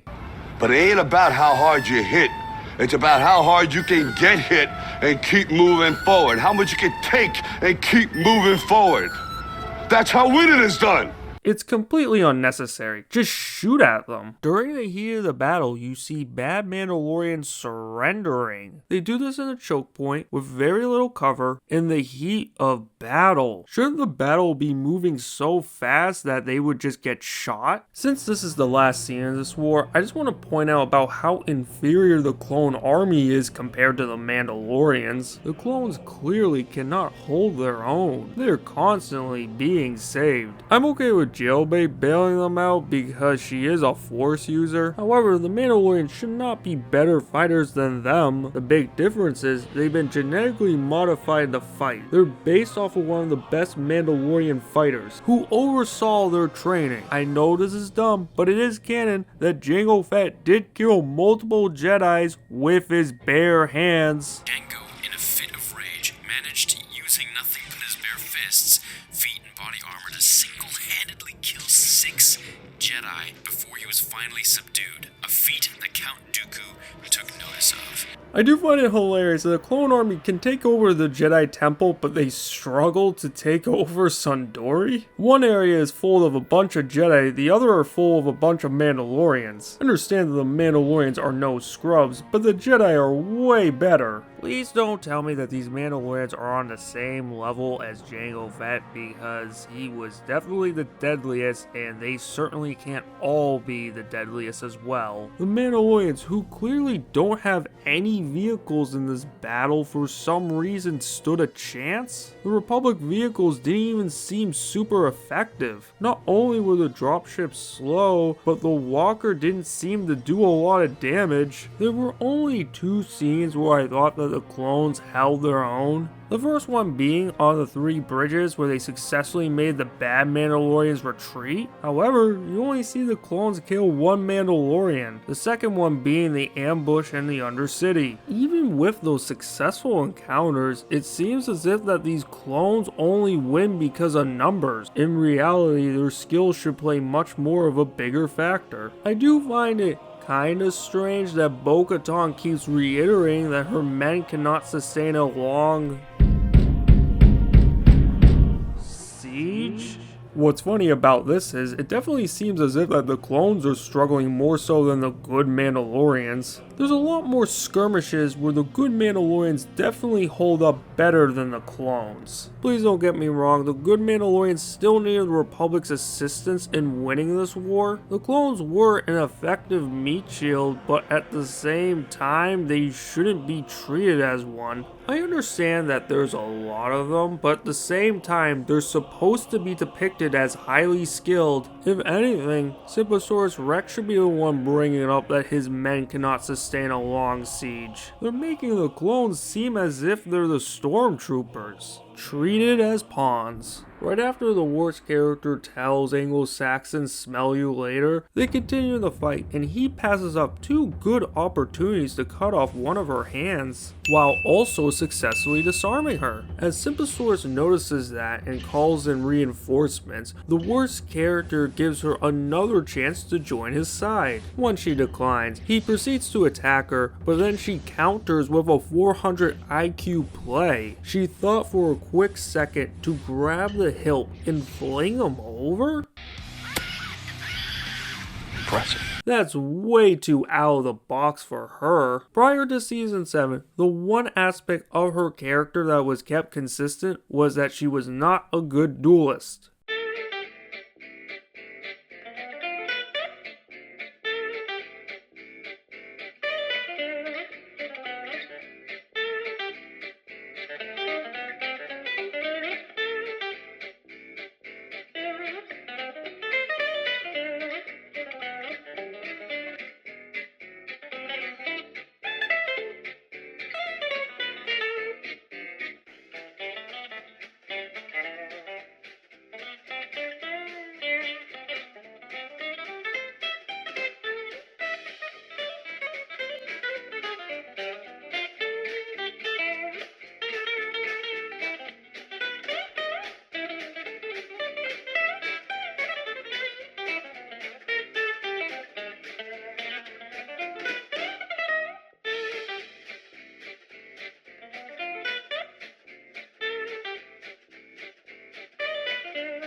She did find ways to survive, but there were plenty of times where she lost the duel. The only other times where she won her duels was against Barris when she was infected by the brainworm, and against that non-force user disguised as a librarian. Plus, more often than not, dark side force users are more powerful than light side force users. For some reason, modern Star Wars has completely neglected this aspect. The light side makes you more morally respectable, but the dark side makes you more powerful. That's a big draw for becoming a Sith. In George Lucas's Star Wars, just take a look at how powerful the Sith are.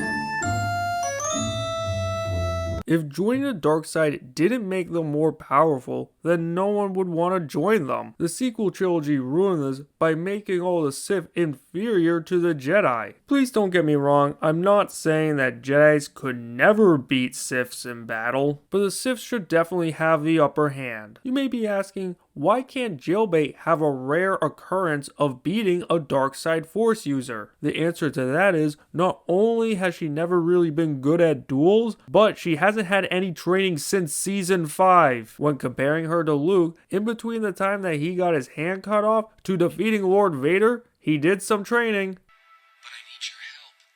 I've come back to complete the training. No more training do you require. Already know you. That what you need. A Jedi can defeat a Sith, but they have to be trained and extremely skilled. As he's falling to his death, Jailbait decides to save him. Back to the story, despite his pleas of assisted suicide, the worst character is captured. Which concludes this episode.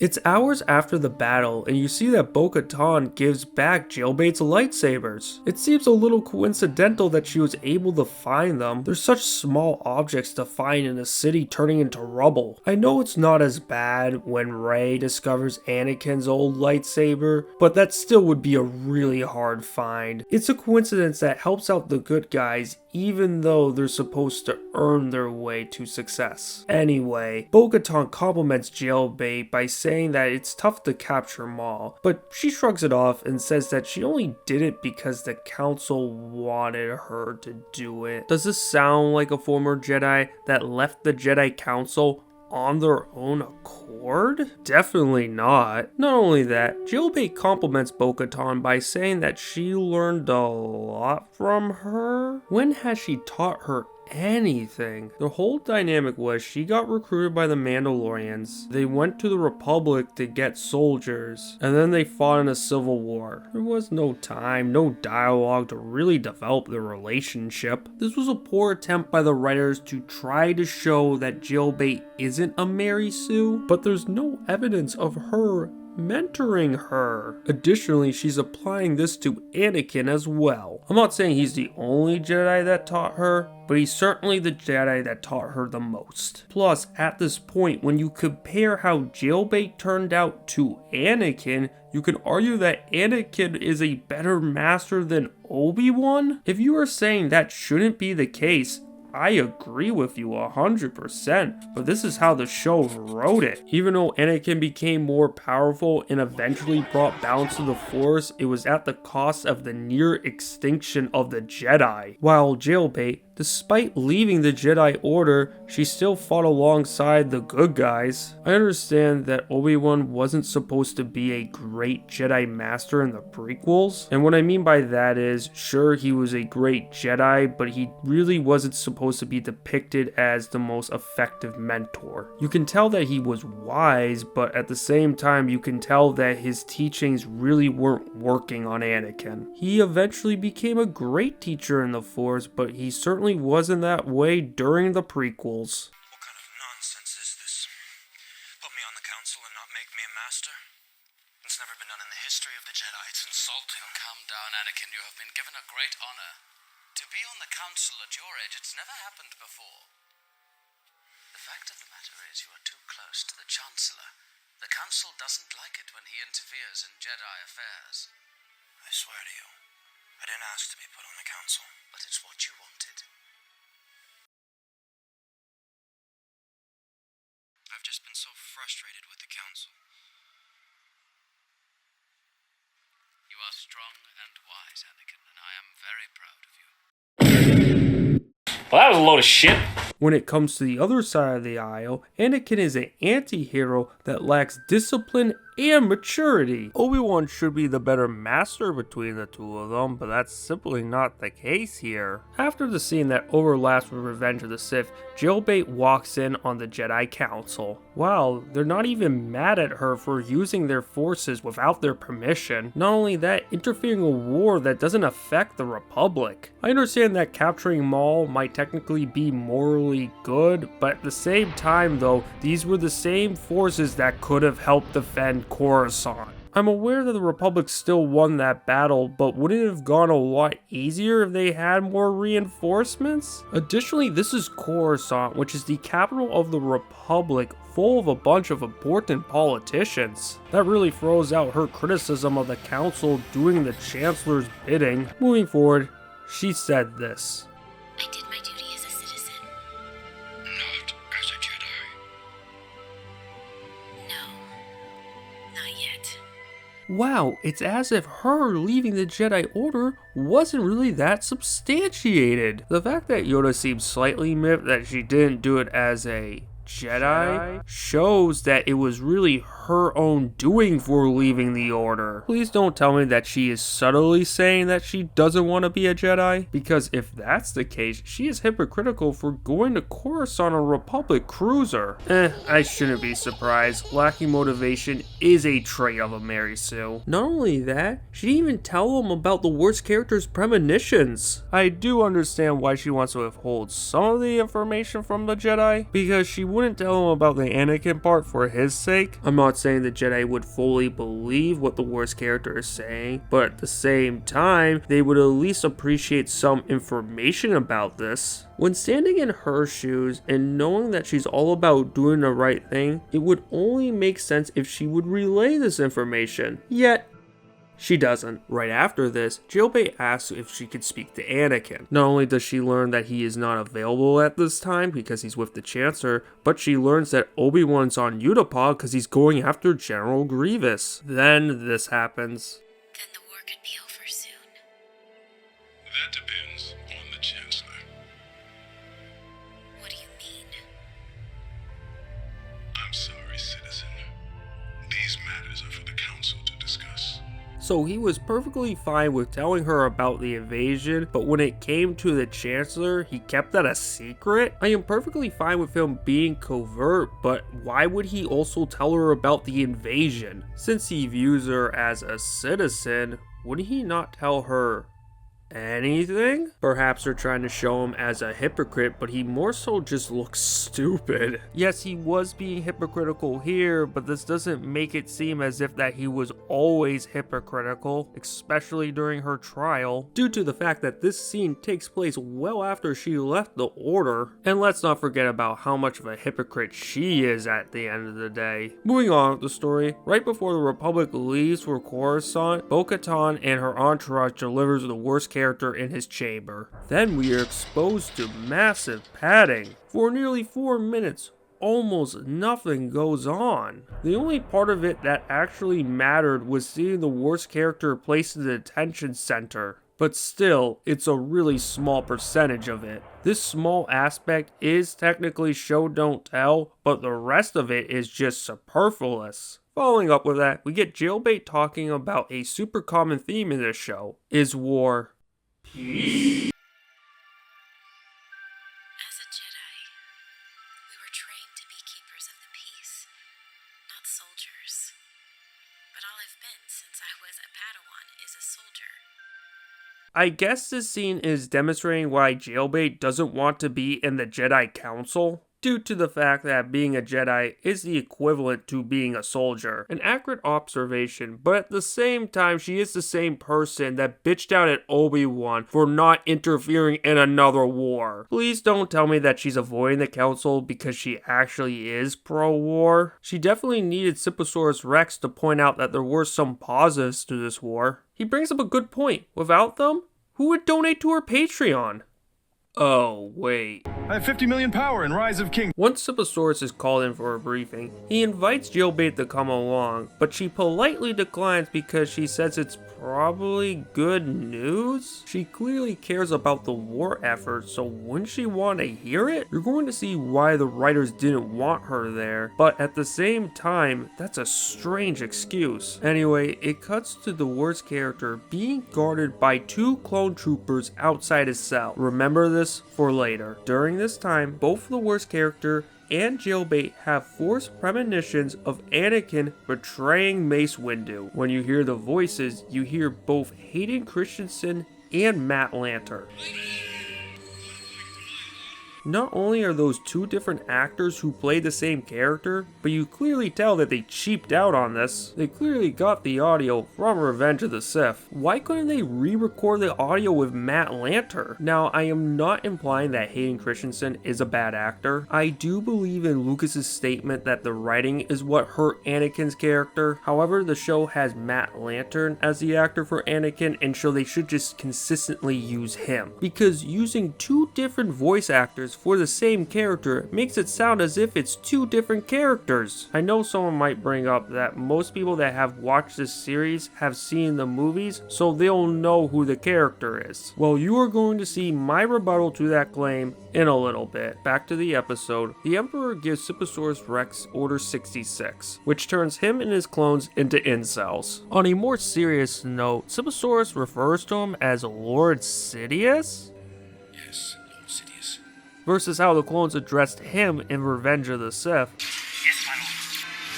We don't, my lord. Why would he know his real name as Sidious? If somehow or some way this was communicated to the clones, this doesn't fit Palpatine's character because he is a covert individual. When the clones start to gang up on her, she's able to stand her own ground while being able to create her own escape route by deflecting their blaster shots into the ceiling to create a hole. The fact that she never reached the rank of master, yet is still able to pull this off, is ridiculous. Master Kaya-Diamundi, who is in a similar situation in the sense that he was surrounded, wasn't even able to pull this off. On top of that, it was a 400 IQ play to create that escape path. It was borderline instinctual for her. Additionally, she's not an engineer for the ship, so if she were to make an artificial route to get away, she wouldn't know the interior design. She wouldn't know about the secret vents that she could sneak around in. I understand that she needs to live for canonical reasons, but she really shouldn't be able to pull this off. As the story moves forward, you get Siposaurus Rex explaining Order 66 to these clones. This is dialogue for audience members who haven't watched the prequels. This also doesn't make sense due to the fact that all the clones have a chip inside their brains to commit Order 66. Not only was this demonstrated a season ago, it was also demonstrated a few seconds ago. Not once did Commander Rex order them to shoot at her, they just did it on impulse. The only time he did give an order was to not shoot at her, until his incel rage kicked in. Hence, the clones just know how to do it. Once it cuts to the worst character's cell, two clones come in to execute him but are stopped by Jailbait. Wait, how did Jailbait get there so fast? At least one clone was on standby, so shouldn't he have gotten a command to just go in and kill him? And if they gave him the command in person, that would be so slow of them. I understand that Jedis could technically use force speed, but even putting that in consideration, the detention center is still stories below the bridge. Another if, let's just say these shock troopers are the same ones that were trying to kill Jailbait earlier. Well, if that's the case, couldn't a closer by clone trooper pairing do that task instead? It would be a lot quicker. I know someone might say that Jailbait used force speed there, so that's the reason why she was able to get down there so quickly. But even so, she wouldn't be fast enough to prevent his execution, especially when she made an artificial route which she went up to eventually go down. Plus, wouldn't these clones already have a chip in their head to kill the worst character? I understand that the worst character isn't a Jedi, but at the same time though, Jailbait isn't a Jedi. I know someone might say that the worst character isn't a target of Order 66 because Palpatine wants him alive to know the location of Mother Talzin. My rebuttal to that is, Siposaurus is supposed to be compliant to all of Palpatine's orders, so why would he order him to kill the worst character? Additionally, Darth Sidious just says execute Order 66. He doesn't give you any specifics on what to do. They just have an order and they just know what to do with it. There's just too many what ifs when it comes to these chips. Anyway, she sets him free, but questions him if he was behind her getting betrayed. He defends himself by saying that he doesn't know what's going on.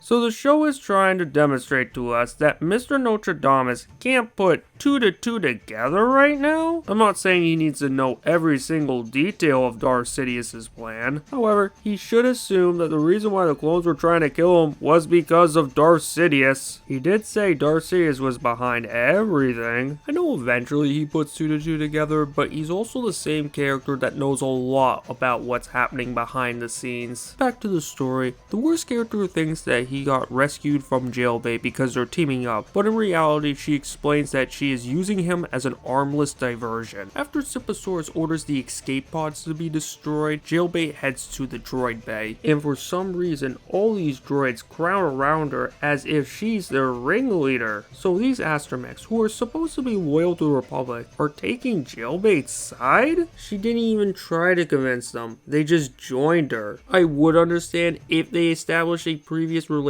with them, but they clearly didn't. Just more evidence of her being a Mary Sue. Then she says this.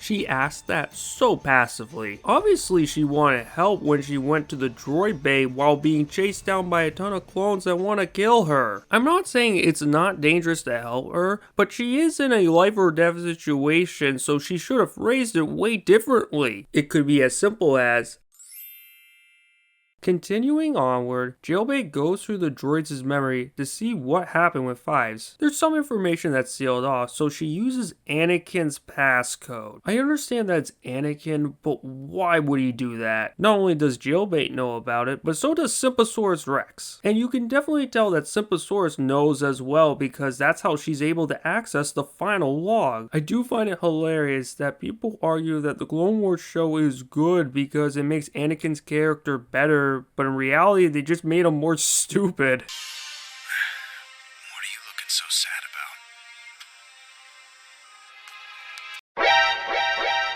He treats military databases as Netflix accounts. After she gets details on the inhibitor chip, it cuts back to the Wars character. He's chasing down the clones so casually, and they can't hit anything. He walks right in front of their blaster fire, and they still miss? The second he turns the corner, they start shooting upward? Yet if they kept on shooting where they were doing the suppressive fire, they would have got him. It's not as if he's doing any fancy moves to evade him. He's just walking. I will admit, it does get a little better when he starts using the panels as shields, but even then, the clone still had plenty of opportunities to kill this guy. There were a few times when there's no panels protecting him, plus these panels don't fully cover his body. Not only were the clones' accuracy consistently terrible, there was a time where they stopped shooting. At this instance, you can't hear nor see the blaster shots go by. Did they all just coincidentally reload? When do they ever reload in this universe? I know in Star Wars video games the blasters reload, but when it comes to the Star Wars movies and shows, they don't. And if these soldiers reload, they should at least have the courtesy to show it. After finding a bunch of creative ways to kill the clones, he eventually severs off one of their arms for their comm link. Next, it cuts to Simposaurus Rex conveniently running in the hallway by himself. You'll see why this is so convenient in a moment. One of the droids bumps into him while the other one closes the doors around them. A hologram plays of Jailbait explaining to Simposaurus Rex about why the chip has made him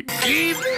This distracts him as Jailbait miraculously comes behind him so he can turn around, which also distracts him as a droid shocks him from the back to make him pass out. Number one, it's very convenient that he was the only clone trooper in this hallway that wasn't using the buddy system here. If he had fellow clone troopers with him, one of his buddies could have saw one of the droids closing the doors, and then they could have prevented it. Number two, instead of having the hologram and having Jailbait miraculously come behind him, couldn't they close the doors and then shocked him? He clearly turned his back, so they definitely had an opportunity to do so. Number three, how did Jailbait come behind him? I know when she appears, you see an entrance behind her. However, in the previous cut, you can tell that the door is closed behind him. How was she able to open it without anyone hearing? Is this the animation just being inconsistent? Was she on the ceiling as if she was Spider-Man? Did she just teleport in here? We need so many answers here. After the good guys are closing doors as the bad guys are chasing them, they're able to get into the medical bay. As they're scanning for the chip, they're not able to find it, while the clone troopers are using a screwdriver to open the door? I know they're eventually able to open it, but wouldn't they at least have an astromech nearby to help them open it? I know in one droid bay, all the droids sided with Jailbait, but I imagine that's not the only one. I know someone might bring up there was probably not one droid nearby to help them out. However, astromechs can move pretty fast if they want to. These clones had to stop multiple times to open doors, so I imagine an astromech could have caught up by this point. Additionally, they probably should have a small breaching charge to help them open these doors. They're ridiculously underprepared. Back to the good guys. Since they aren't able to locate the chip the traditional way, Jailbait uses the Force and successfully locates it? I understand that she didn't have much of an option right there, but she shouldn't have that much skill in the Force. Those skills are meant for a rightfully powerful Jedi. Well, the clones break in and start shooting at her. She was doing fine, but was starting to struggle. Earlier, she was doing a lot better versus more troopers who had her completely surrounded, versus less when they're stuck in a choke point. All their fire is coming from one direction. Then you see Simposaurus Rex live up to his name. Come on, boys, should have saw that one coming. What makes him a simp here is that he literally kills his own brethren. Wasn't even willing to stun them. them. Please don't tell me that he didn't have enough time, because he had several seconds to do so. Plus, you can successfully tell that he's completely out of the trance, so he has no excuse that he wasn't conscious enough. Before the episode ends, Siposaurus Rex explains to Jailbait what Order 66 is.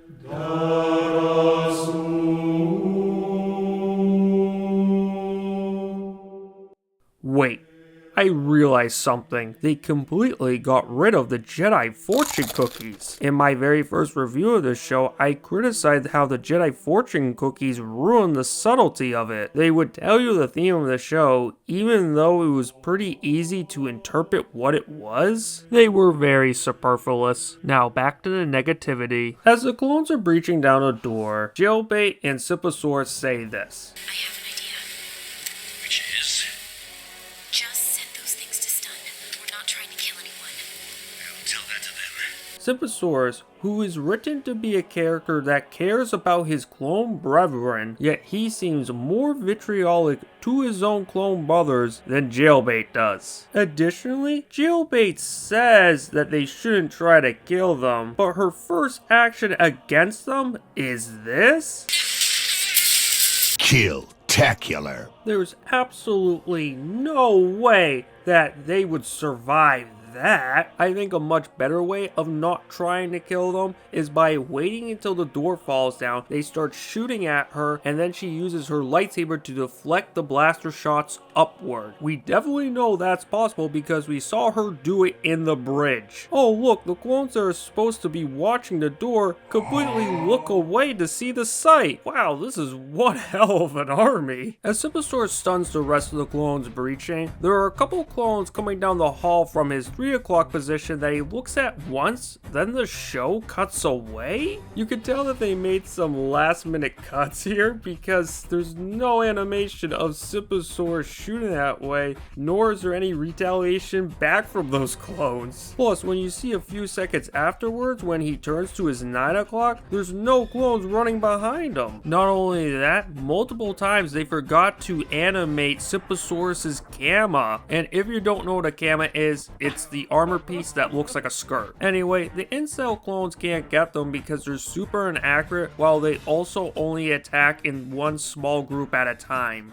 We're running low on troops. Our second wave of troops is being depleted. Our reinforcements are being depleted.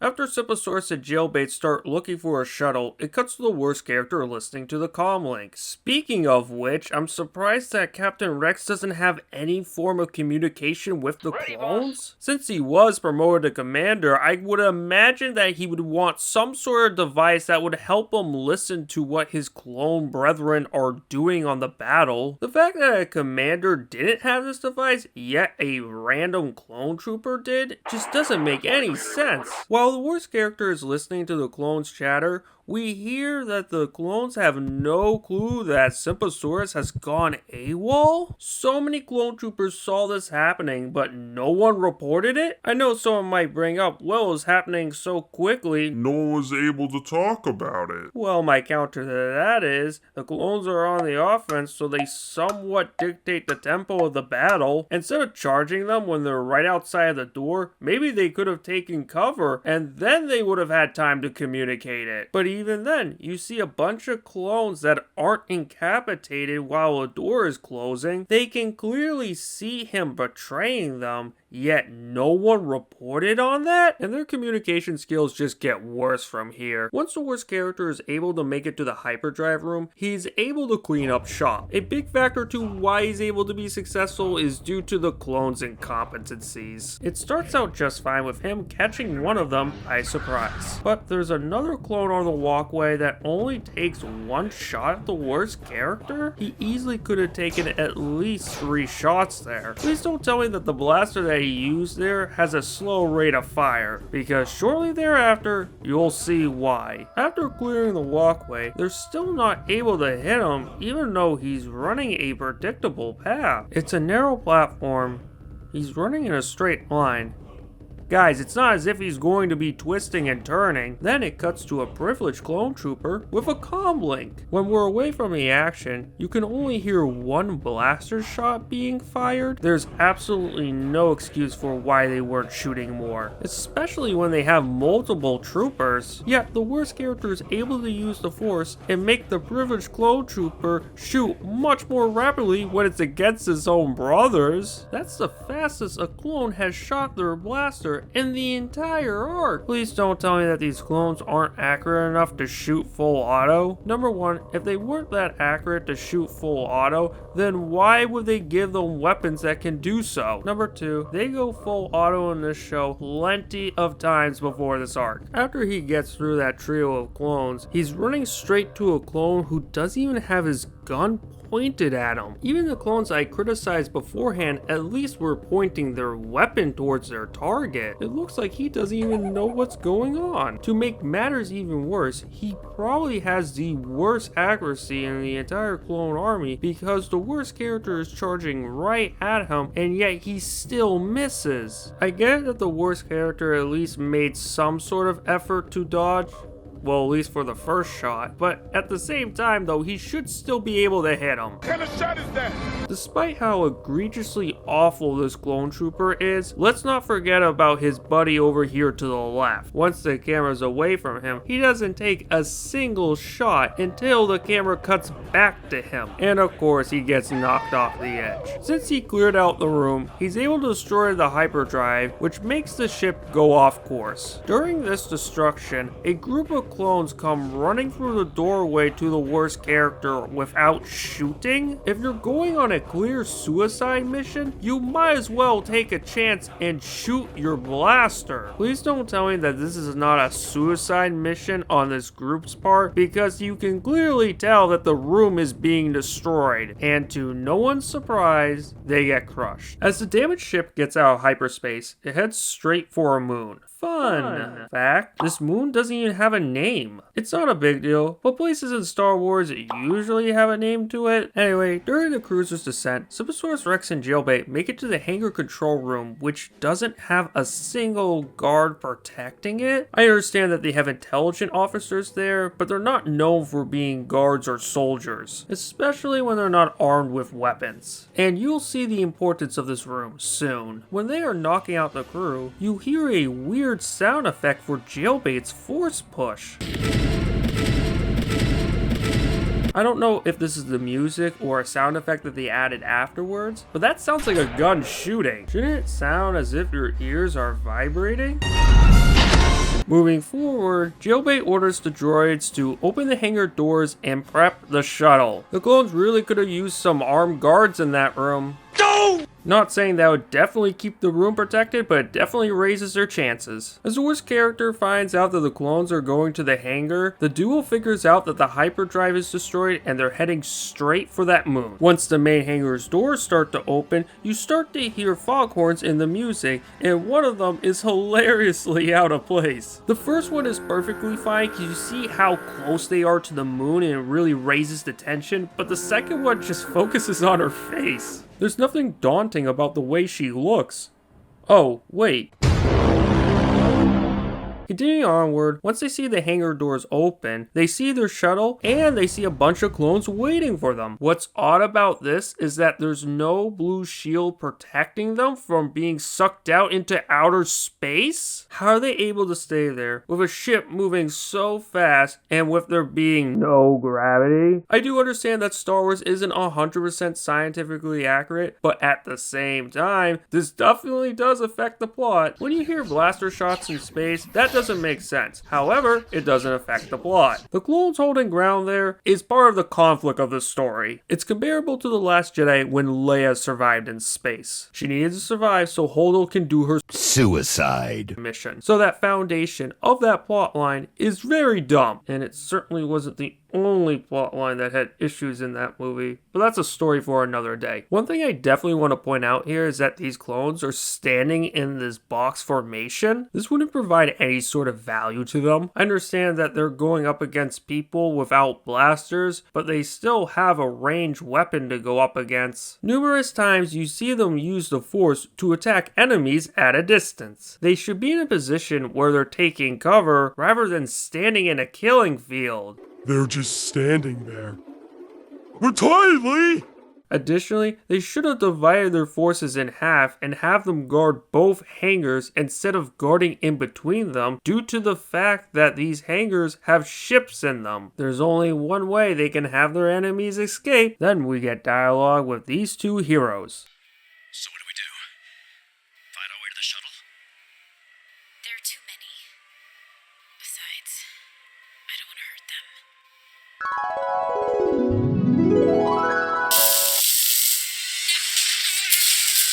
I hate to tell you this, but they don't care. This ship is going down, and those soldiers, my brothers, are willing to die and take you and me along with them.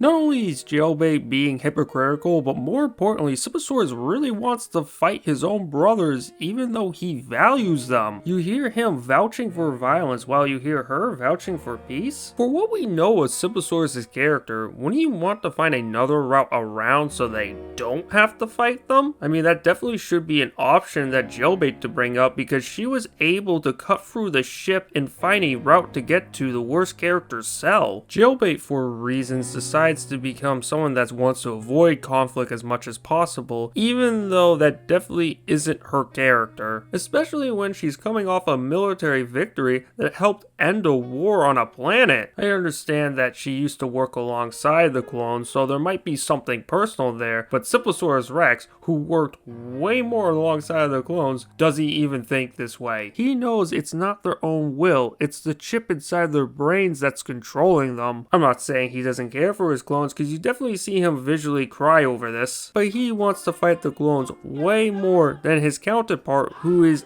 actively being hunted down by them. I think their points of view should be reversed. I didn't know Cooney can make a man switch sides like that. Ladies and gentlemen, we got him. Changed like the weather. Went from rain, all that time became. Back to the story, Jailbait has a plan to get them out of the situation. If I were her, I would use a Jedi mind trick on Jesse so he can take his clone forces somewhere else. She definitely has the capability to do it because she has done it before. Anyway, they go on with her plan. After Jesse gets word the worst character is heading towards the hangar most likely, Sipisaurus comes out with Jailbait pretending to be a POW. Since Jesse asked the obvious question on why he hasn't killed Jailbait yet, Sipisaurus said technically she ain't a Jedi no more and she shouldn't be executed. Let's look at this as if we were in Jesse's boots. The worst character was never a Jedi, yet he was ordered to be killed. So why does she deserve special treatment then? I know Jesse eventually becomes hostile to them, but he should be a lot more hasty in this situation. You can tell he was pondering about this based off of how he was looking down and he stopped aiming his weapons at her. The chip should just make him act on command. This is important because this gives the duo plenty of time to get their plan underway. What makes this increasingly dumb is that you see the droids sneaking in from the side, where it is in some of the clones' peripheral vision. I brought up earlier that it was dumb that none of the clones communicated that Sipisaurus is going AWOL. However, the droids were witnessed for doing the same thing. The evidence that the clones have is quite damning against the good guys. Well, they use this discussion as a diversion so the droids can get into their positions. What's odd about this is that no one picks up on it, yet it's still in some of the clones' line of vision. I find it funny that the fans of the show try to defend the CIS's units by saying that they were programmed to be stupid because they were rushed out, while the clone army was the one that was well trained. I'm not trying to be random here, but in Revenge of the Sith, when R2-D2 was doing suspicious activity, the CIS droids investigated it. Hence, it makes no sense that the superior clones don't even recognize them until later. Correction? much later. By no one's surprise, Jesse doesn't buy what Siposaurus is selling. He accuses him of treason and says that he will be demoted and executed. I'm not sure if a demotion's actually going to matter right before you're going to kill him. A demotion would make sense if he was captured as a prisoner, but since they're going to kill him, there's absolutely no point of it. Additionally, you hear Siposaurus say this. It's like being a commander anyway. That was very tone deaf to give him that line. The theme is betrayal. They're in a life or death situation, and this is the last action sequence of this entire series. Not only that, let's not forget that he was crying over the idea of killing his own brothers just in the previous scene. Based on the character, he shouldn't be making a funny comment in this situation. Not only does it not add up from a character's perspective, but it definitely hurts the audience's immersion in this scene because it takes away a little bit from the emotion. Moving onward, the next step of their plan goes underway. The droids lower some of the platforms, which depletes half the clone army temporarily. Not only did this distract the clones, some of the clones that were still focused still didn't even shoot at them. Sir, perhaps this isn't the best time for sightseeing. After Jesse's first shot, this gave the good guys plenty of time for Jailbait to get her lightsabers, because none of the clones reacted to them. It took a few seconds until they actually got a shot after that.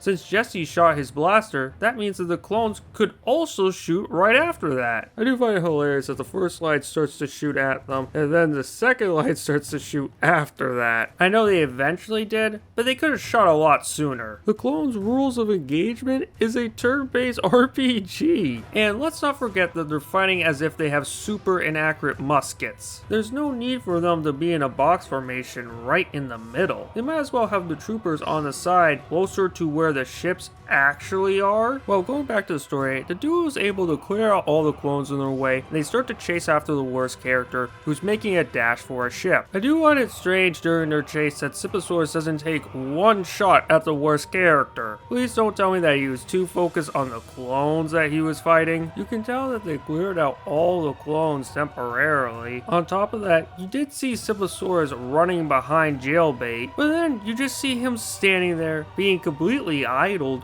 for no reason. To no one's surprise, I have to bring up Jailbait as well. I don't understand why she doesn't grab him with the Force at this point. I don't understand why she doesn't use the Force to grab those crates before the worst character does so she can block his path. I don't understand why she doesn't throw her lightsaber to kill him. Please don't tell me that she isn't trying to kill him, because she definitely swung her lightsaber right at him. Please don't tell me that he was moving too fast that they couldn't get him. They're definitely skilled enough to hit moving targets. Plus, he even stops at one point. Moving forward, Jailbait tries to kill him, but he's able to avoid it and Force pushes her into a pit. One of the droids is able to use their ascension cables and she's able to grab on. As Siposaurus is looking over and all the clones are waking up, this should make them easy targets, right?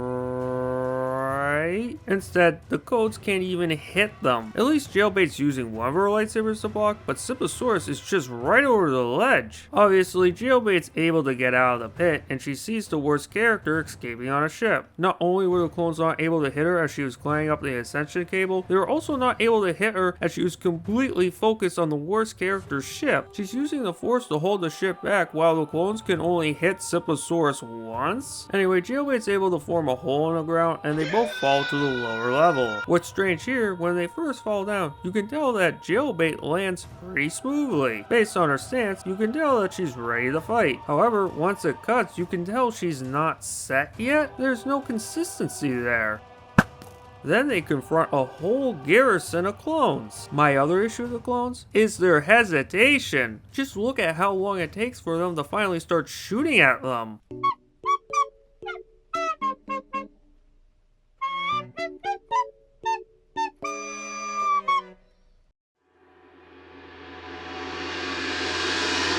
The good guys get some assistance from the droids, and you see some really bad physics here. Physics, physics, physics, physics. After the droids are slaughtered and the duo clears out the rest of the clones in the area, they start looking for a ship that's not under maintenance. Now, I know this is small, but I do find it convenient that Jailbait is the one to find a ship that's not under maintenance. Siposaurus Rex has participated, so I'm not saying he hasn't done nothing, but it definitely feels as if that Jailbait is carrying a lot of the load here. I understand that Jailbait is a Jedi and she should mostly be responsible for why they're able to escape this plight. However, when we look at Siposaurus, the only thing that he has really done is take out some clones in the distance. Since the beginning of this episode, this duo has been able to succeed not only because of Jailbait's abilities, but her plans as well. It would be a lot better if they made Siposaurus the brains of this operation and Jailbait the bronze. They could be a far more compelling duo if Siposaurus was doing more. I get that back in the day, Jailbait used to give orders to Siposaurus. However, Siposaurus has way more battle experience in a leadership position. He should be depicted as not only as a captain, but as a tactician as well. Instead, they wrote it as Jailbait being the sole messiah. Oh, sorry, I meant to say a sole Mary Suwaya. As we move forward, more clone reinforcements come to attack the duo. Jailbait uses the Force to put Siposaurus on a starfighter while she has her back turned towards the clones. I'm surprised the show let her get hit once when she was in that position. Obviously, I still believe that she should be dead in this situation, but based on how the show has been written this way, this is really kind of a shock to me. Of course, they only hit her shoulder, and we witness some of the clones' accuracy. Yuck.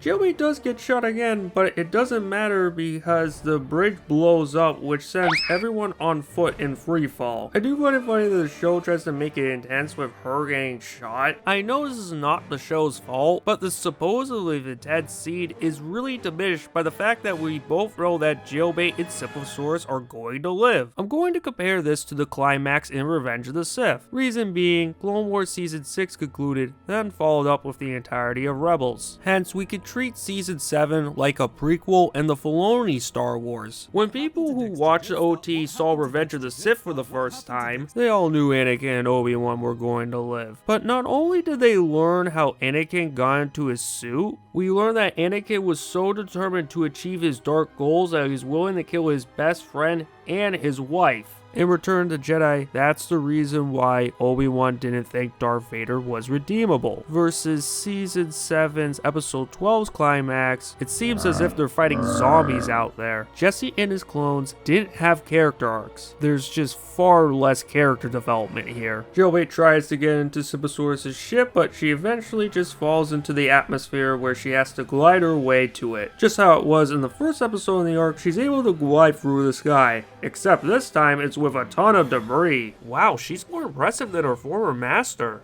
What? During the speeder chase in Attack the Clones, you see Anakin jump out of the vehicle. He uses the Force to sense where Zam's going to be, but he just heads straight down in one direction, while Jailbait had to do all this maneuverability. By absolutely no one's surprise, she's able to get to the Y-Wing. Then it cuts to a duel in front of a cemetery that they made for a bunch of the clones that perished in the crash. Wow, they must have a lot of spare time on their hands. With the duo ship ready, Jailbait drops her lightsaber on the ground to fake their deaths. Is that really a way to fake her death? If the duo is trying to give off the illusion that this graveyard was made by a random person, then why is there a lightsaber not near a grave? It would be odd if this person didn't honor her as well. Also, it doesn't necessarily mean Jailbait died there. She could have just lost it. Plus, she could have left nothing there and they could have assumed that she died. Possibly a scavenger took it because it's valuable and special. There's just another option there that can also be concluded in multiple ways. On a similar note, she's also getting hunted down, so she would probably want the weapon as self-defense, or give it to a future Padawan. It would be a lot more wiser to keep it on you. Fast forward to the future, Darth Vader and the Empire arrive to this place. He comes across Jailbait's lightsaber, takes it, and leaves. This ending part of the episode isn't really important, and it's mostly served as fan service. I don't think it's a horrible inclusion in the story, but at the same time, it's really just a way to see Darth Vader in the Clone Wars style of animation. I understand that there's symbolism here, but the only information that we get is that Darth Vader arrived to this mysterious planet, and that's it. For a series to finish like this, it definitely comes off as unfinished. I'm not really surprised because it was only a 12 episode season. Ventress and the Bounty Hunters are completely forgotten about in this show. We don't get more Ventress until the Bad Batch. We didn't get more Cad Bane until the Bad Batch and the Book of Boba Fett. I guess they just didn't want to do anything with Hondo. Lux Montori is just completely forgotten about. Mother Talzin is alive and we never see her again. Then the show writers completely forgot about Quinlan Voss. Well, that's your opinion, man. I'm not saying all these characters are great and every single one of them needed a conclusion in the story. This season had more potential, but I guess they just focused on this instead. More importantly, this arc was incredibly flawed with its writing and choreography. I know an argument on the internet is that the Clone Wars enhances the prequels, but in reality it just spits on them. And I don't believe the prequels are good, but the Clone Wars is way worse. Especially with how they wrote these characters. Anyway, that's the end of my spiel for now. Now it's time for my level of appreciation for you. Even though I know this video is the longest one, I do want to apologize how long it took me to get this one out. It was a combination of bad decisions and being lazy. I definitely could have got this video out if I just waited on the Harry Potter video. I did believe the video came out well, but it was at the expense of what my channel was originally about. I'm going to put my Harry Potter projects on hold because they don't do as well and just focus on Star Wars and Clone Wars for now. I finished the first draft of this review 3 years ago, and I believe that if I had a different process of making this video, I would have got these videos out a lot sooner. I do strive to edit my videos every day, but there definitely are days where I take time off, yet I really could have worked on them. At the end of the day, I greatly appreciate about how patient and loyal you are. I can't wait to see you next time.